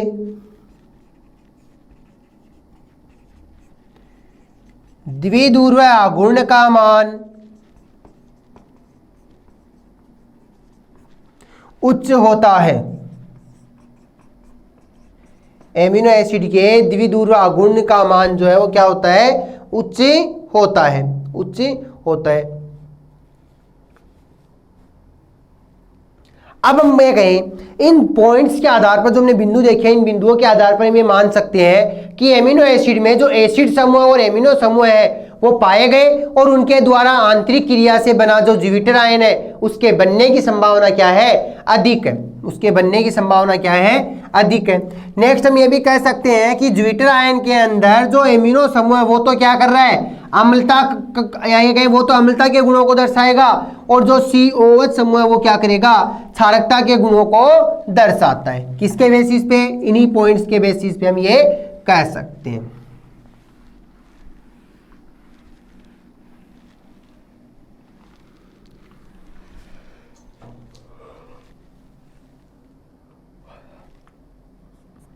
क्या कह रहा है, ज्यूपिटर आयन के बारे में बात कर ली भाई। ये क्या कह रहा है कि भाई इनके बनने की जो संभावना है वो हो सकती है, इनके बनने की जो संभावना है वो हो सकती है। अब ज्यूपिटर आयन बात कर ली, पेप्टाइड के बारे में हमने बात कर ली। अब यहाँ पे एक अपने पास इंपॉर्टेंट क्वेश्चन में आइसोइलेक्ट्रिक पॉइंट भी आता है। आइसोइलेक्ट्रिक पॉइंट क्या होता है उसके बारे में भी क्वेश्चन पूछा जा सकता है। नेक्स्ट हम बात करेंगे पॉलीपेप्टाइड, और पॉलीपेप्टाइड के बारे में हमने बात कर ली कि पॉलीपेप्टाइड जो है वो पेप्टाइड से मिलकर बना होता है। पॉलीपेप्टाइड जो है पेप्टाइड से मिलकर ही बना होता है। तो यहां से कहें कि 10 से अधिक प्रकार के जो एमिनो एसिड है, 10 से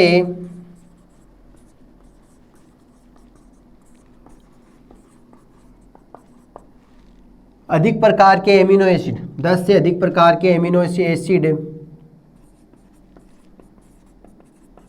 से बनी संरचना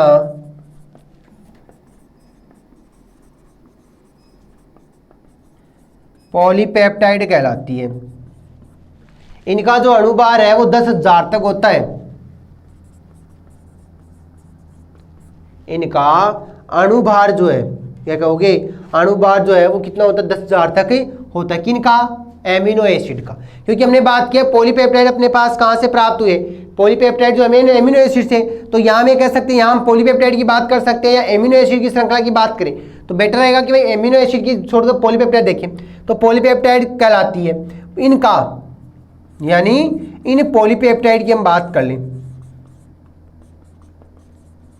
क्या कह रहा है, इनका यानी पॉलीपेप्टाइड का अणुभार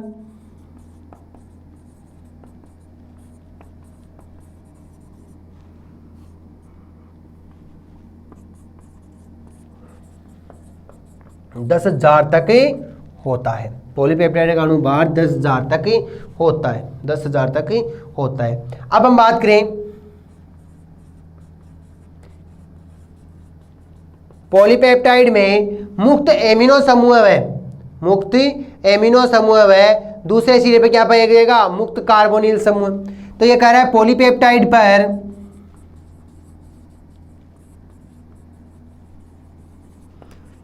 मुक्त एमिनो ग्रुप है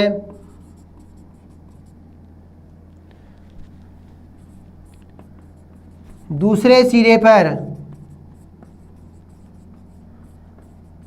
मुक्त एसिड समूह है, एसिड ग्रुप है।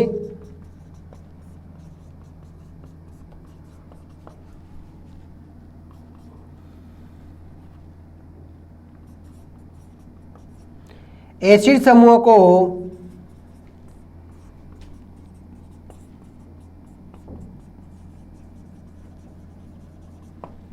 C terminal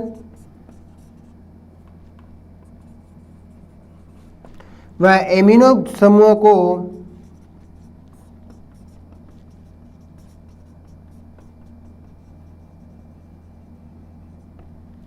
N सिराया N terminal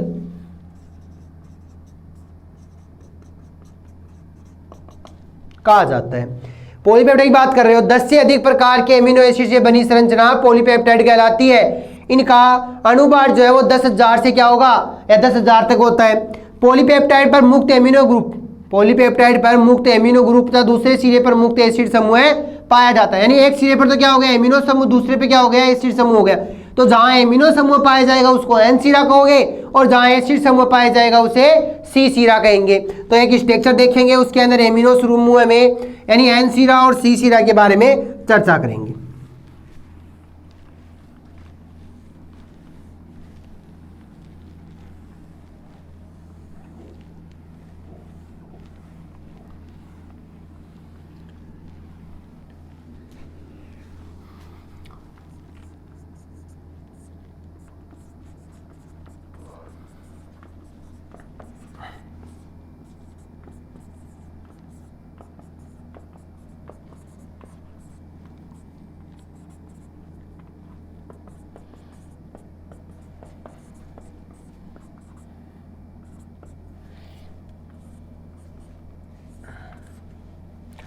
अब बात करें तो हमने क्या कर लिया, एमिनो समूह और एसिड समूह देख लिए।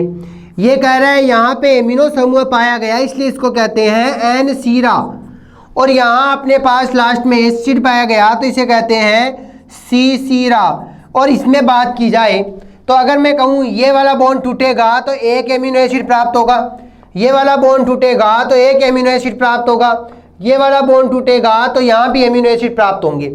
तो एक एमिनो एसिड और एक एमिनो एसिड मिलकर क्या बन गया, पेप्टाइड बन गया। मतलब ये दोनों मिलकर क्या कर रहे हैं, पेप्टाइड। इस पेप्टाइड के अंदर फिर से एमिनो एसिड जुड़ते गए, एमिनो एसिड जुड़ते गए तो पेप्टाइड से क्या बन गया, पॉलीपेप्टाइड बन गया। तो यहाँ ये कह सकते हैं कि ये पूरी की पूरी संरचना कितनी है, एन है। इसको मैं कह दूं कि ये श्रृंखला कितनी है, एन है, यानी ये क्या बन गया, पॉलीपेप्टाइड हमें प्राप्त हो गया। जब इनका जलपघटन करवाते हो तो पुनः हमें क्या मिल जाएंगे, एमिनो एसिड प्राप्त हो जाएंगे, पुनः हमें क्या मिल जाएंगे, एमिनो एसिड प्राप्त हो जाएंगे। अब हम बात करेंगे नेक्स्ट अपने पास है, नेक्स्ट हम बात करेंगे पॉलीमर से कि भाई अब यहाँ पे इस पॉलीपेप्टाइड के जो चैप्टर है इसके अंदर अपने पास और इंपॉर्टेंट क्वेश्चन की बात करें तो एक तो आइसोइलेक्ट्रिक पॉइंट है, आइसोइलेक्ट्रिक पॉइंट है। कई बार अपने पास प्रोटीन क्या होती है और प्रोटीन से क्वेश्चन आ जाता है। तो प्रोटीन के बारे में हमने बात की थी कि प्रोटीन जो है वो एमिनो एसिड से मिलकर बनी होती है, उसका अणुभार अधिक होता है। प्रोटीन नाइट्रोजन युक्त जटिल कंपाउंड होते हैं, नाइट्रोजन के अलावा उसके अंदर सल्फर भी हो सकता है, फॉस्फोरस हो सकता है, कार्बन, हाइड्रोजन, ऑक्सीजन हो सकते हैं। जिस एलिमेंट से या जिस तत्व से वो प्रोटीन प्राप्त हुई है उसकी मात्रा जो है अलग होती, मतलब ज़्यादा होती है, तो ये कह दें उनका प्रतिशत, तत्वों का जो प्रतिशत है वो क्या होता है, अलग अलग होता है। तो वहाँ से भी अपने पास क्वेश्चन पूछा जा सकता है। अब बात करेंगे पॉलीमर से।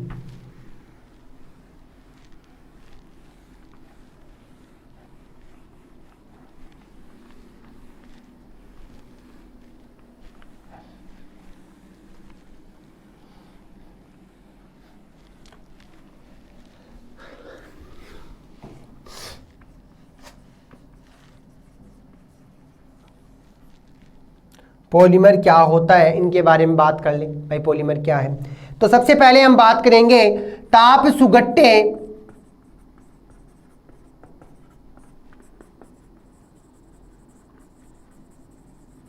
थर्मोप्लास्टिक ताप दृढ़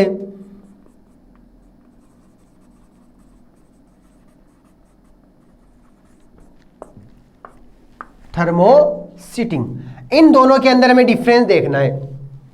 तो पहला मैं कहूं यह सामान्यतः सरल बहुलक होते हैं, यह सामान्यतया सरल बहुलक होते हैं। इनकी बात कर ले, यह तिर्यकबद्ध बहुलक होते हैं,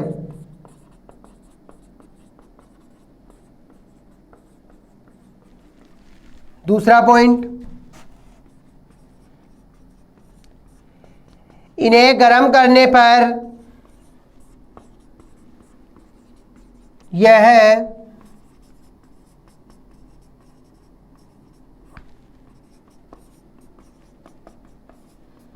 मुलायम हो जाते हैं, इन्हें गर्म करने पर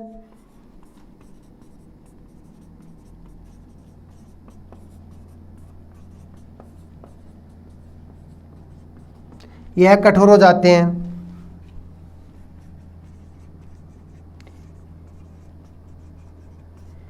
इन्हें इच्छित आकार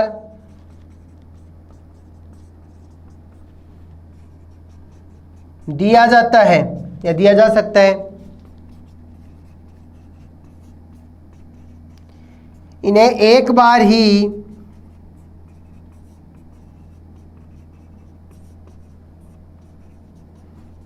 इच्छित आकार दे सकते हैं। इन्हें एक बार ही क्या कर सकते हो, इच्छित आकार दे सकते हो। भाई हम क्या कर सकते हैं, केवल और केवल एक बार क्या करेंगे, इनको अपनी इच्छा के अकॉर्डिंग हम क्या कर सकते हैं, आकार दे सकते हैं। अपनी इच्छा के अकॉर्डिंग एक बार ही आकार दे सकते हैं। नेक्स्ट हम ये कह सकते हैं, 3 पॉइंट हो गए अपने पास। इन्हें सामान्यतः सरल बहुलक कहा जाता है। इन्हें गर्म करने पर ये मुलायम हो जाते हैं। इनको हम अपनी इच्छा से आकार दे सकते हैं। ये तिर्यकबद्ध बहुलक है। गर्म करने पर क्या होते हैं, कठोर हो जाते हैं और इन्हें एक बार इच्छा से आकार दिया जा सकता है। दूसरा, इन्हें पुनः प्राप्त किया जा सकता है।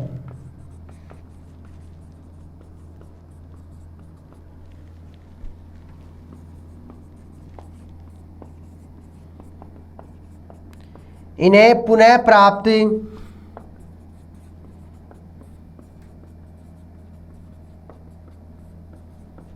नहीं किया जा सकता। इन्हें पुनः प्राप्त किया जा सकता है, इन्हें क्या लिखोगे, इन्हें पुनः प्राप्त नहीं किया जा सकता।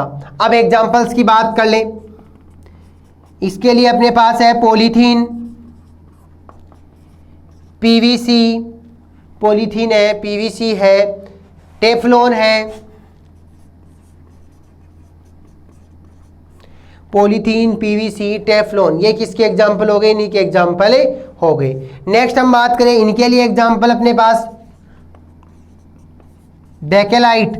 और बेकेलाइट जो है जितना ज़्यादा गर्म करोगे उतना ज़्यादा क्या होगा, हार्ड होता जाएगा। इसके जो यूज है वो हम ये कह सकते हैं अग्निशामक जो यंत्र, यानी जो जो अपने पास ही आग बुझाने वाला जो डिपार्टमेंट होता है उसके अंदर जो इनकी जो पोशाक होती है, कपड़े पहनते हैं, वो इसी के बने होते हैं, इसी के बने होते हैं। तो बेकेलाइट हो गया, मेलामीन हो गया, बेकेलाइट हो गया। नेक्स्ट अपने पास क्या है, मेलामाइट, मेलामाइट हो गया, बेकेलाइट, मेलामाइट। तो यहां हमने बात कर ली ताप सुगट्टे और ताप दृढ़ के बारे में। पॉलीमर होता क्या है, पॉलीमर एक सरलतम इकाइयों से बना हुआ एक जटिल संरचना है। सरलतम इकाइयों से बनी हुई एक जटिल संरचना है जो कि इन पॉलीमर्स के अंदर जो है वो सरलतम इकाई बारंबार जुड़ती जाती है, जिसकी पुनरावृत्ति होती है और बनने वाली संरचना क्या कहलाएगी, बहुलक कहलाएगी। तो हमने बात कर ली ताप सुगट्टे और ताप दृढ़ बहुलक क्या होते हैं, इनमें डिफरेंस क्या होता है। अब बात करेंगे जो इलास्टोमर उसके बारे में। प्रत्यास्थता क्या कहलाती है, प्रत्यास्थता क्या कहलाती है उसके बारे में चर्चा करेंगे।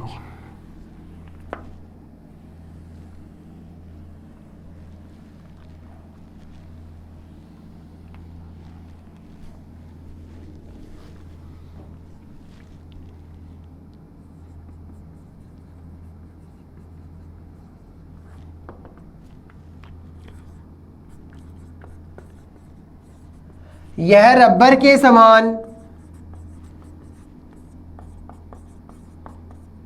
गुणे होता है।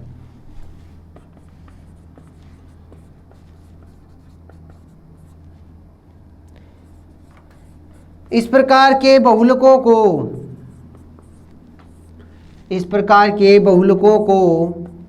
या बहुलकों पर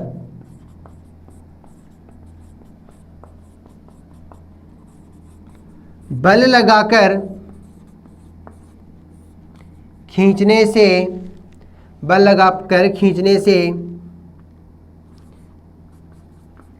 यह अपनी लंबाई में वृद्धि करते हैं,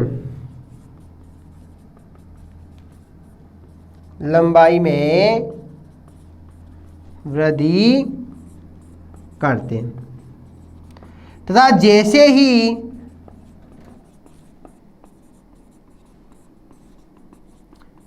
इस बल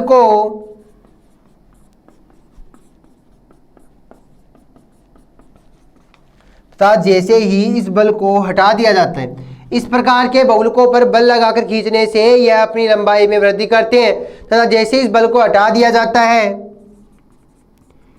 यह बहुलक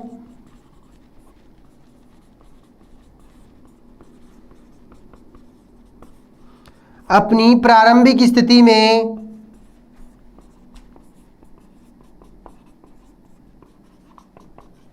लौट आता है।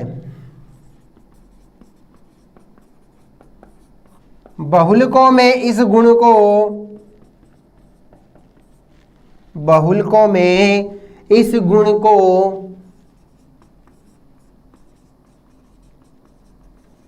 प्रत्यास्थता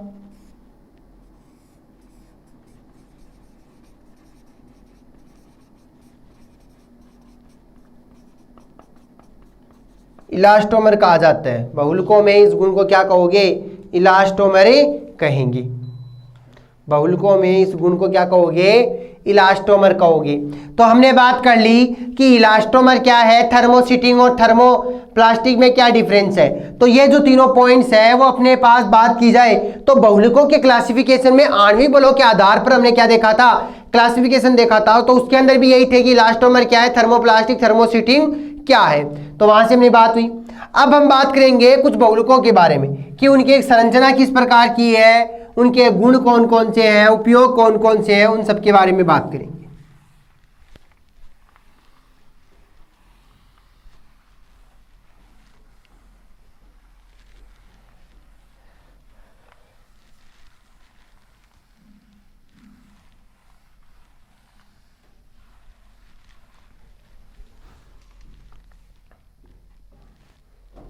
नेक्स्ट अपने पास है टिप्पणी आती है इनमें शॉर्ट नोट। पहला हम देखते हैं पीवीसी। क्या कहोगे? सबसे पहले इसका नाम पॉलीविनाइल क्लोराइड। अब ये कह रहा है विनाइल क्लोराइड से क्या बना?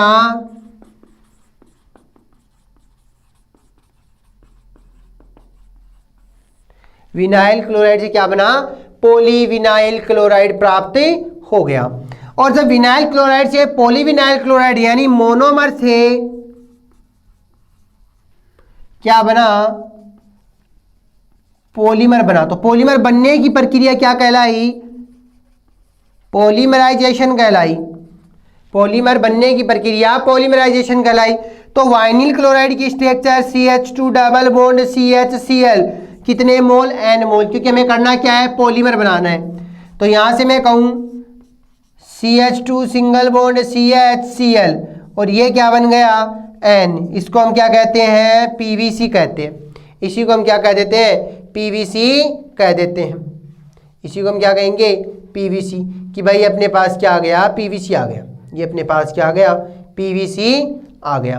अब बात करेंगे पीवीसी के गुणों के बारे में कि भाई पीवीसी में करैक्टर कौन कौन से पाए जाते हैं, गुण कौन कौन से पाए जाते हैं, गुण कौन कौन से पाए जाते हैं। तो यहां पे हम बात करेंगे पहले गुणों के बारे में। क्या कहोगे?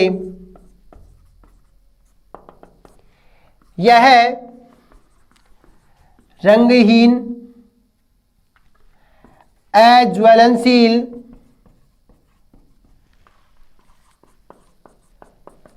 होता है।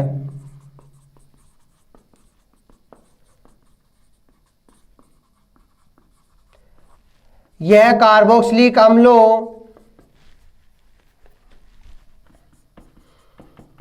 ताप, दाब, हवा या कहें वायु, अम्ल, क्षार आदि के प्रति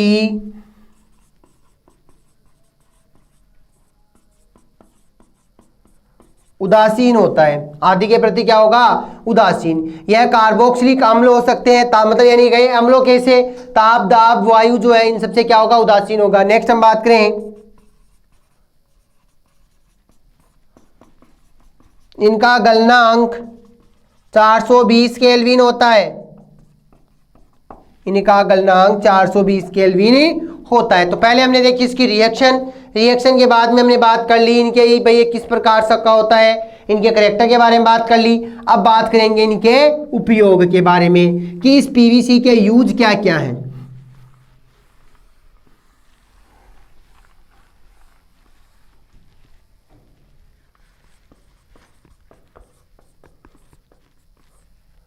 उपयोग, और उपयोग की बात करें तो पहला उपयोग क्या कहता है,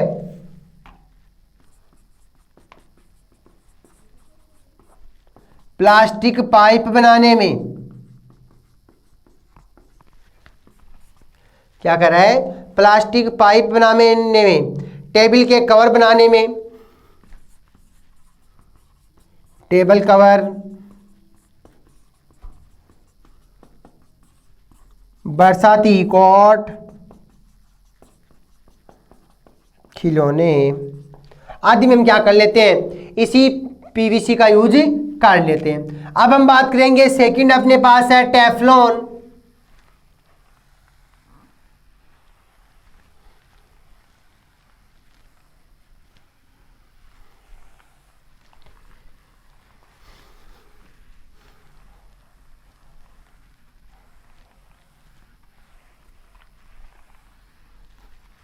नेक्स्ट अपने पास क्या है, टेफ्लॉन।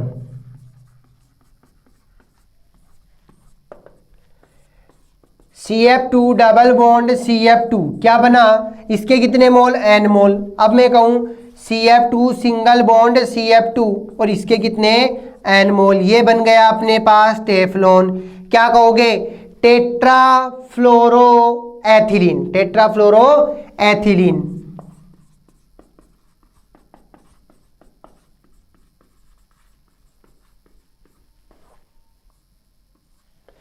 फ्लोरोएथिलीन। अब ये बन गया पॉलीटेट्राफ्लोरोएथिलीन, क्योंकि हमने क्या कर लिया, पॉलीमर बना लिया। तो सबसे पहले हम बात करेंगे इसके गुणों के बारे में।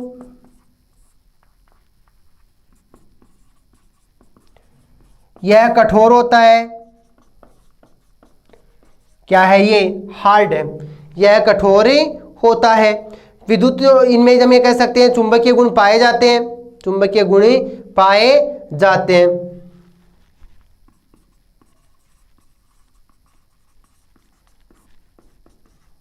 चुंबकीय गुण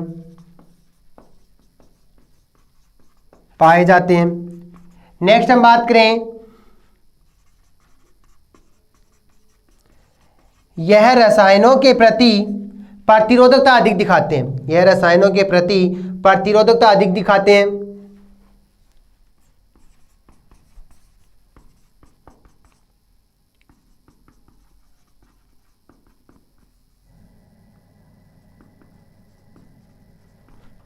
अधिक दिखाते हैं। तो टेफ्लॉन की बात करें, इनके गुणों के बारे में, कठोर होता है, चुंबकीय गुण पाए जाते हैं, रसायनों के प्रति क्या होगा, प्रतिरोधकता दर्शाएगा, रसायनों के प्रति प्रतिरोधकता दर्शाएगा।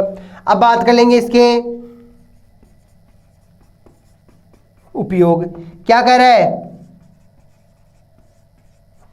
गैसकेट बनाने में, ट्यूब बनाने में,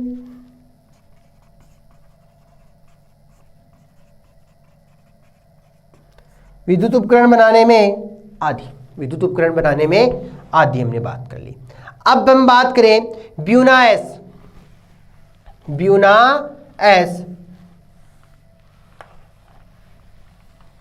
जब इस चैप्टर के बारे में चर्चा की थी तो वहां हमने पूरे जो पॉलीमर्स थे उनके यूज, उनके करैक्टर जो है उन सब के बारे में चर्चा की थी, तो आप वहां से भी देख सकते हो इनको। नेक्स्ट अपने पास है ब्यूनाएस। ब्यूनाएस की बात करें तो यह एक प्रकार का रबर है, यह स्टायरीन व 1,3-ब्यूटाडाइन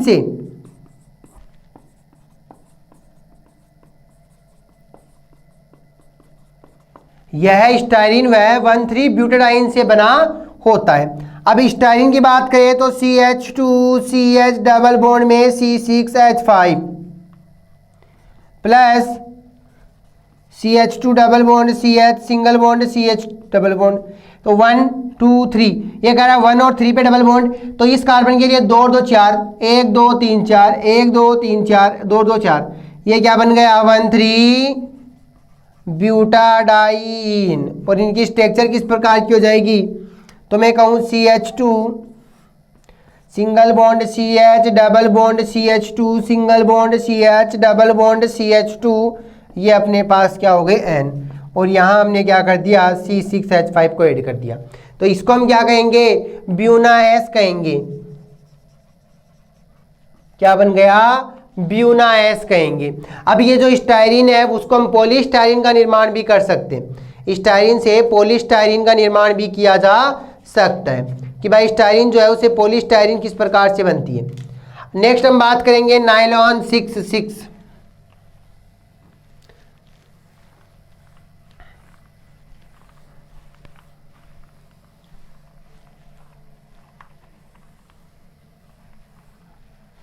क्या कह रहा है नायलॉन 6,6। अब नायलॉन 6,6 की बात की जाए तो इसके अंदर अपने पास क्या कह रहा है एडिपिक एसिड और हेक्सामेथिलीन डाईएमीन, दो प्रकार की क्या होंगी मोनोमर यूनिट होंगी। और जहां हम ये कहते हैं कि दो प्रकार की मोनोमर यूनिट आ गई तो अपने पास कौन से बहुलक का टाइप आ जाएगा कंडेंसेशन पॉलीमर यानी संघनन बहुलक के टाइप्स हैं। जबकि हमने पीवीसी टेफ्लॉन पॉलीथीन स्टायरीन जो है उन सब के बारे में बात की थी, वो सारी किसके थे योगात्मक बहुलक के एग्जाम्पल थे। तो ये कह रहा है हेक्सामेथिलीन डाईएमीन यानी CH2 के क्या हो गए होल 6, ये भी NH2 और ये भी NH2, किसने मोल N मोल। दूसरा कह रहा है एडिपिक एसिड,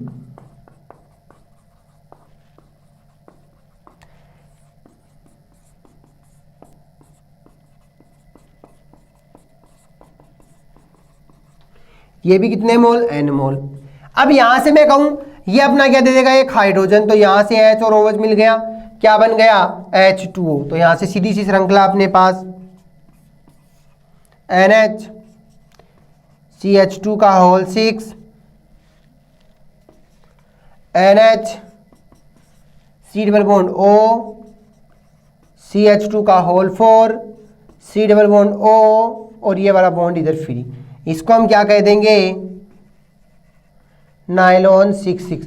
और नायलॉन 6,6 नायलॉन में जो 6,6 लगा है वो किसको शो कर रहा है कार्बन की संख्या को। ये हेक्सामेथिलीन डाईएमीन जो अपने पास मोनोमर है उसमें भी 6 कार्बन है और एडिपिक एसिड में भी अपने पास 6 कार्बन है, तो 6 और 6 को मिलाकर हमने क्या लिया यहाँ पे नायलॉन 6,6 को लिखा। तो अपने पास हेक्सामेथिलीन डाईएमीन और एडिपिक एसिड जो मोनोमर यूनिट्स थी उन दोनों के मिलने से क्या प्राप्त हुआ बहुलक प्राप्त हुआ, जिसमें हमने क्या कह दिया कुछ छोटे मॉलिक्यूल यानी जैसे H2O है HCl है अमोनिया है वो बाहर निकलते हैं। तो ये क्या हो गया एक प्रकार का संघनन बहुलक हो गया, यानी संघनन बहुलक का ये क्या है प्रकार है, ये क्या है एक संघनन बहुलक का ही प्रकार है। अब हम बात करें इनका उपयोग जो है उपयोग,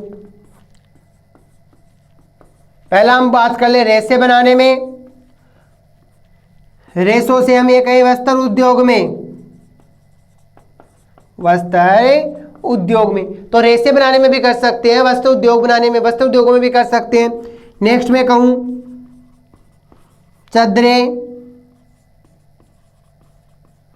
टूथब्रश ब्रश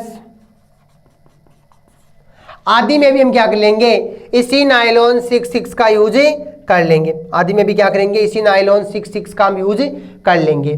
तो यहां से हमने बात की पॉलीमर क्या है, पॉलीमर के बारे में बात कर ली। पॉलीमर में हमने जो आणविक बलों के आधार पर जो क्लासिफिकेशन था उनमें बात की, थर्मोसीटिंग और थर्मोप्लास्टिक में डिफरेंस के बारे में।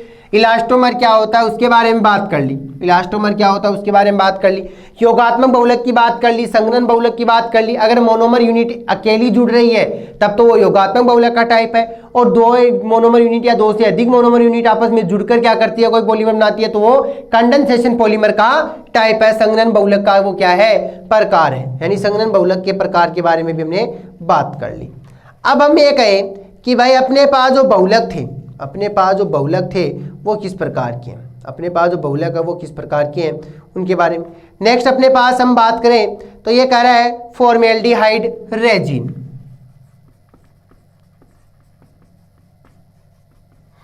फॉर्मेल्डिहाइड रेजिन, तो इस फॉर्मेल्डिहाइड रेजिन से हम क्या कर सकते हैं, तो यहां पे क्या लिखोगे, इससे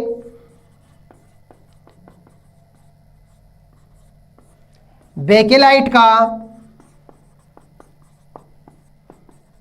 निर्माण किया जाता है, इससे बेकेलाइट का निर्माण किया जाता है तथा यह संघनन बहुलक का प्रकार है।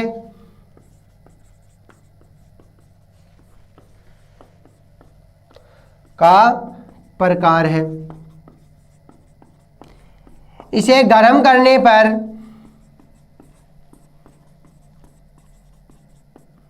यह और अधिक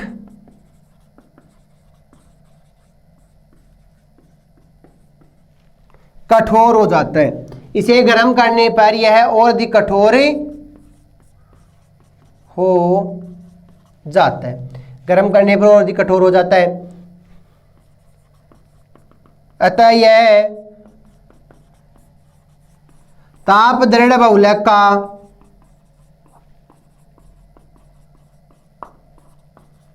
उदाहरण है, अतः यह ताप दृढ़ बहुलक का क्या है, उदाहरण है।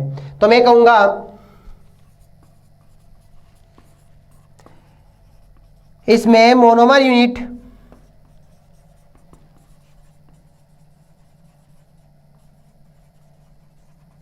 क्योंकि स्नारी में लिखा है फॉर्मेल्डिहाइड, तो इसमें मोनोमर यूनिट फॉर्मेल्डिहाइड व फिनोल को लिया जाता है। तो यहां से हम क्या करेंगे, पहले बना लेंगे फिनोल फॉर HCHO, ये कितना क्या दे देगा, यहां से एक हाइड्रोजन देगा, वो हाइड्रोजन इसके साथ जुड़ेगा, क्या बन जाएगा,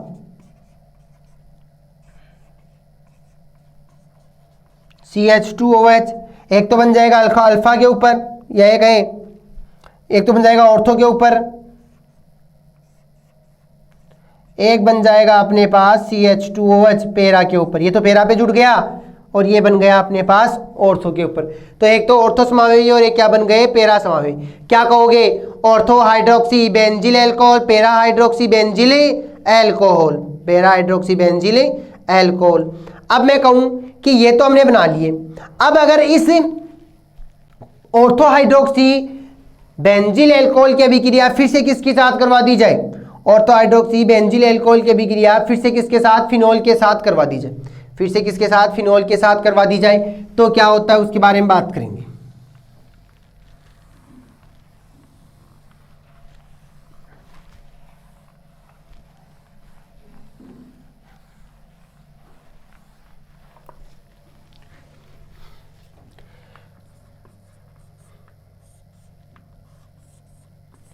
यहां था अपने पास CH2OH, अभिक्रिया करवानी है फिनोल के साथ। अब ये फिनोल क्या दे सकता है, यहां से हाइड्रोजन और OH मतलब क्या मिल जाएंगे, यहां से हमें H2O प्राप्त हो जाएगा। जैसे ही H2O प्राप्त हुआ क्या बना, CH2OH। तो यार ये श्रृंखला भी फ्री कर दे, ये भी फ्री कर दे, मतलब ऐसी श्रृंखला आगे भी अपने पास जुड़ती जाएंगी। तो ये तो था अपने पास किसके ऊपर, ऑर्थो के ऊपर। अगर ऐसी संरचना पेरा के ऊपर करवाते हो तो फिनोल की रिएक्शन करवाओगे तो भी हमारे पास ऐसी संरचना प्राप्त होगी। तो एक तो हमने क्या बना लिया, ये वाली संरचना बना ली जब हमने ऑर्थो हाइड्रोक्सी बेंजिल एल्कोहल की अभिक्रिया करवा ली। अब ये कह रहा है दूसरा CH2OH। तो यहां पे हमने क्या कर लिया, OH को नीचे ले लें तो ये अपना क्या देगा, एक हाइड्रोजन देगा। तो यहां से हमें क्या प्राप्त होंगे उसके बारे में बात करें।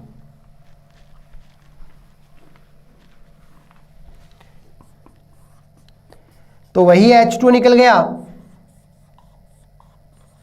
OH CH2OH। अब यहां वैलेंसी फ्री, यहां वैलेंसी फ्री, इसके एक दोनों मिलकर क्या करेंगे, बेकेलाइट। मतलब ऐसी संरचना आपस में जुड़ती जाएगी और क्या बन जाएगी, बेकेलाइट बना लेंगे। तो यहां से अपने पास क्या बन गया, बेकेलाइट बना लिया। अब बेकेलाइट की संरचना बना लें कि भाई ऐसी श्रृंखला अपने पास क्या होगी, आगे जुड़ती जाएंगी।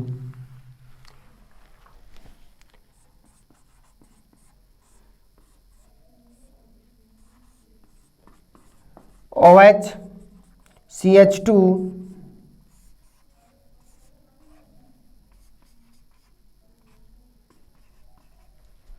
OH।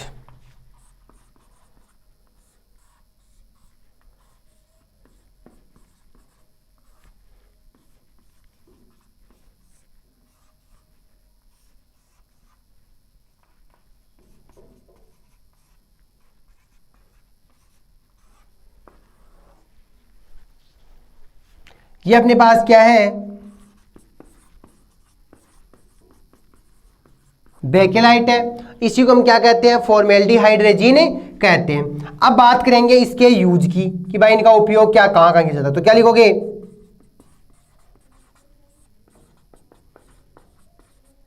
स्विच बोर्ड, बिजली के जो बोर्ड होते हैं उसमें। नेक्स्ट हम ये कहें plug heater, plug heater, telephone उपकरण,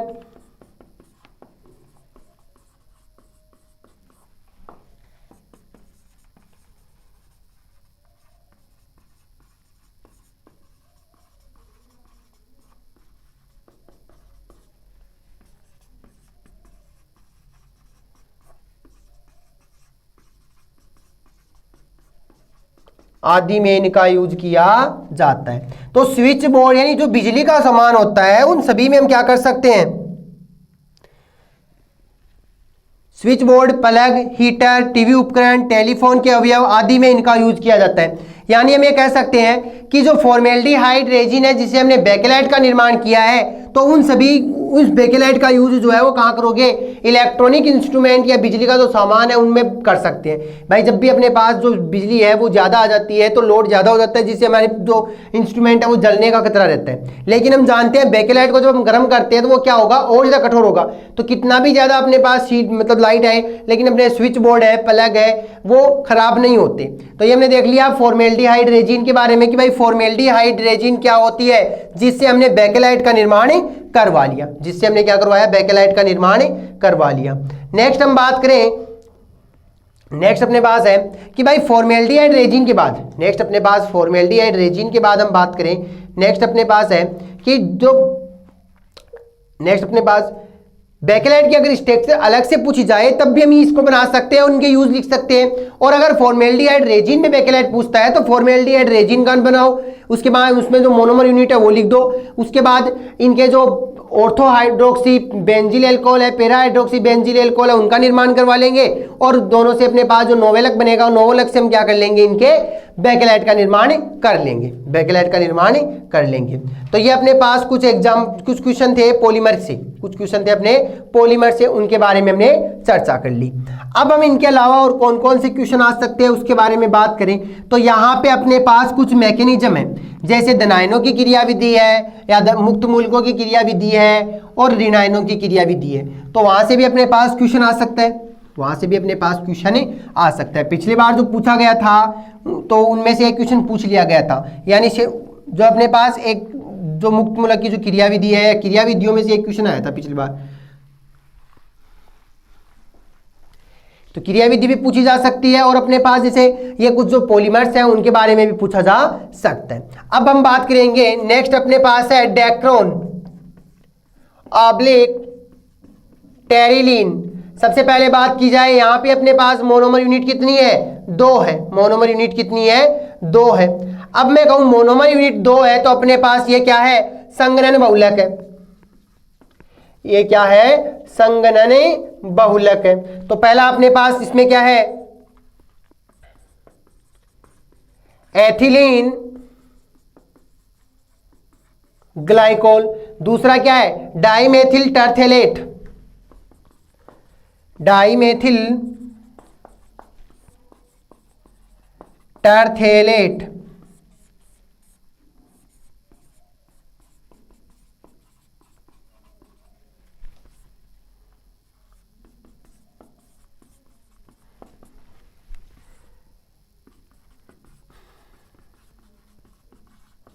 ये क्या, अब OH और H दे देगा तो यहां से क्या निकल जाएगा, H2O।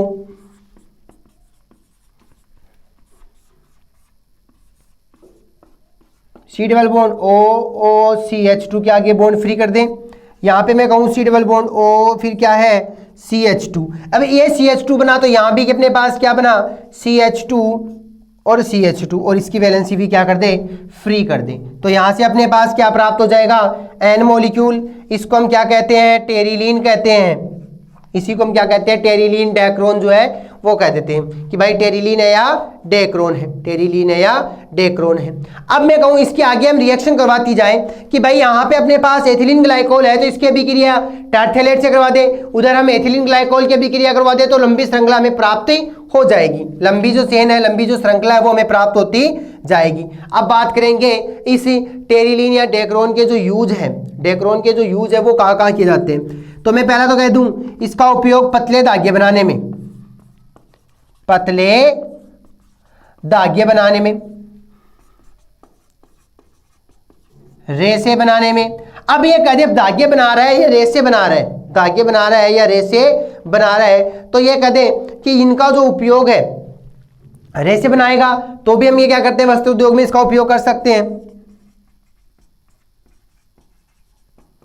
वस्त्र उद्योग में इनका उपयोग किया जाता है। तो यहां तक अपने पास जो पॉलीमर जो चैप्टर था उसके इंपॉर्टेंट क्वेश्चन भी अपने पास कंप्लीट हुए। तो यहां हमने पॉलीमर के बारे में चर्चा कर ली, कार्बोहाइड्रेट के बारे में चर्चा कर ली, एमिनो एसिड, पेप्टाइड, पॉलीपेप्टाइड को जो इंपॉर्टेंट क्वेश्चन थे उनके बारे में चर्चा कर ली। तो अपना सिलेबस जो है वो 50% हुआ था, उसी के अकॉर्डिंग हमने इंपॉर्टेंट क्वेश्चन के बारे में चर्चा की। Thank you.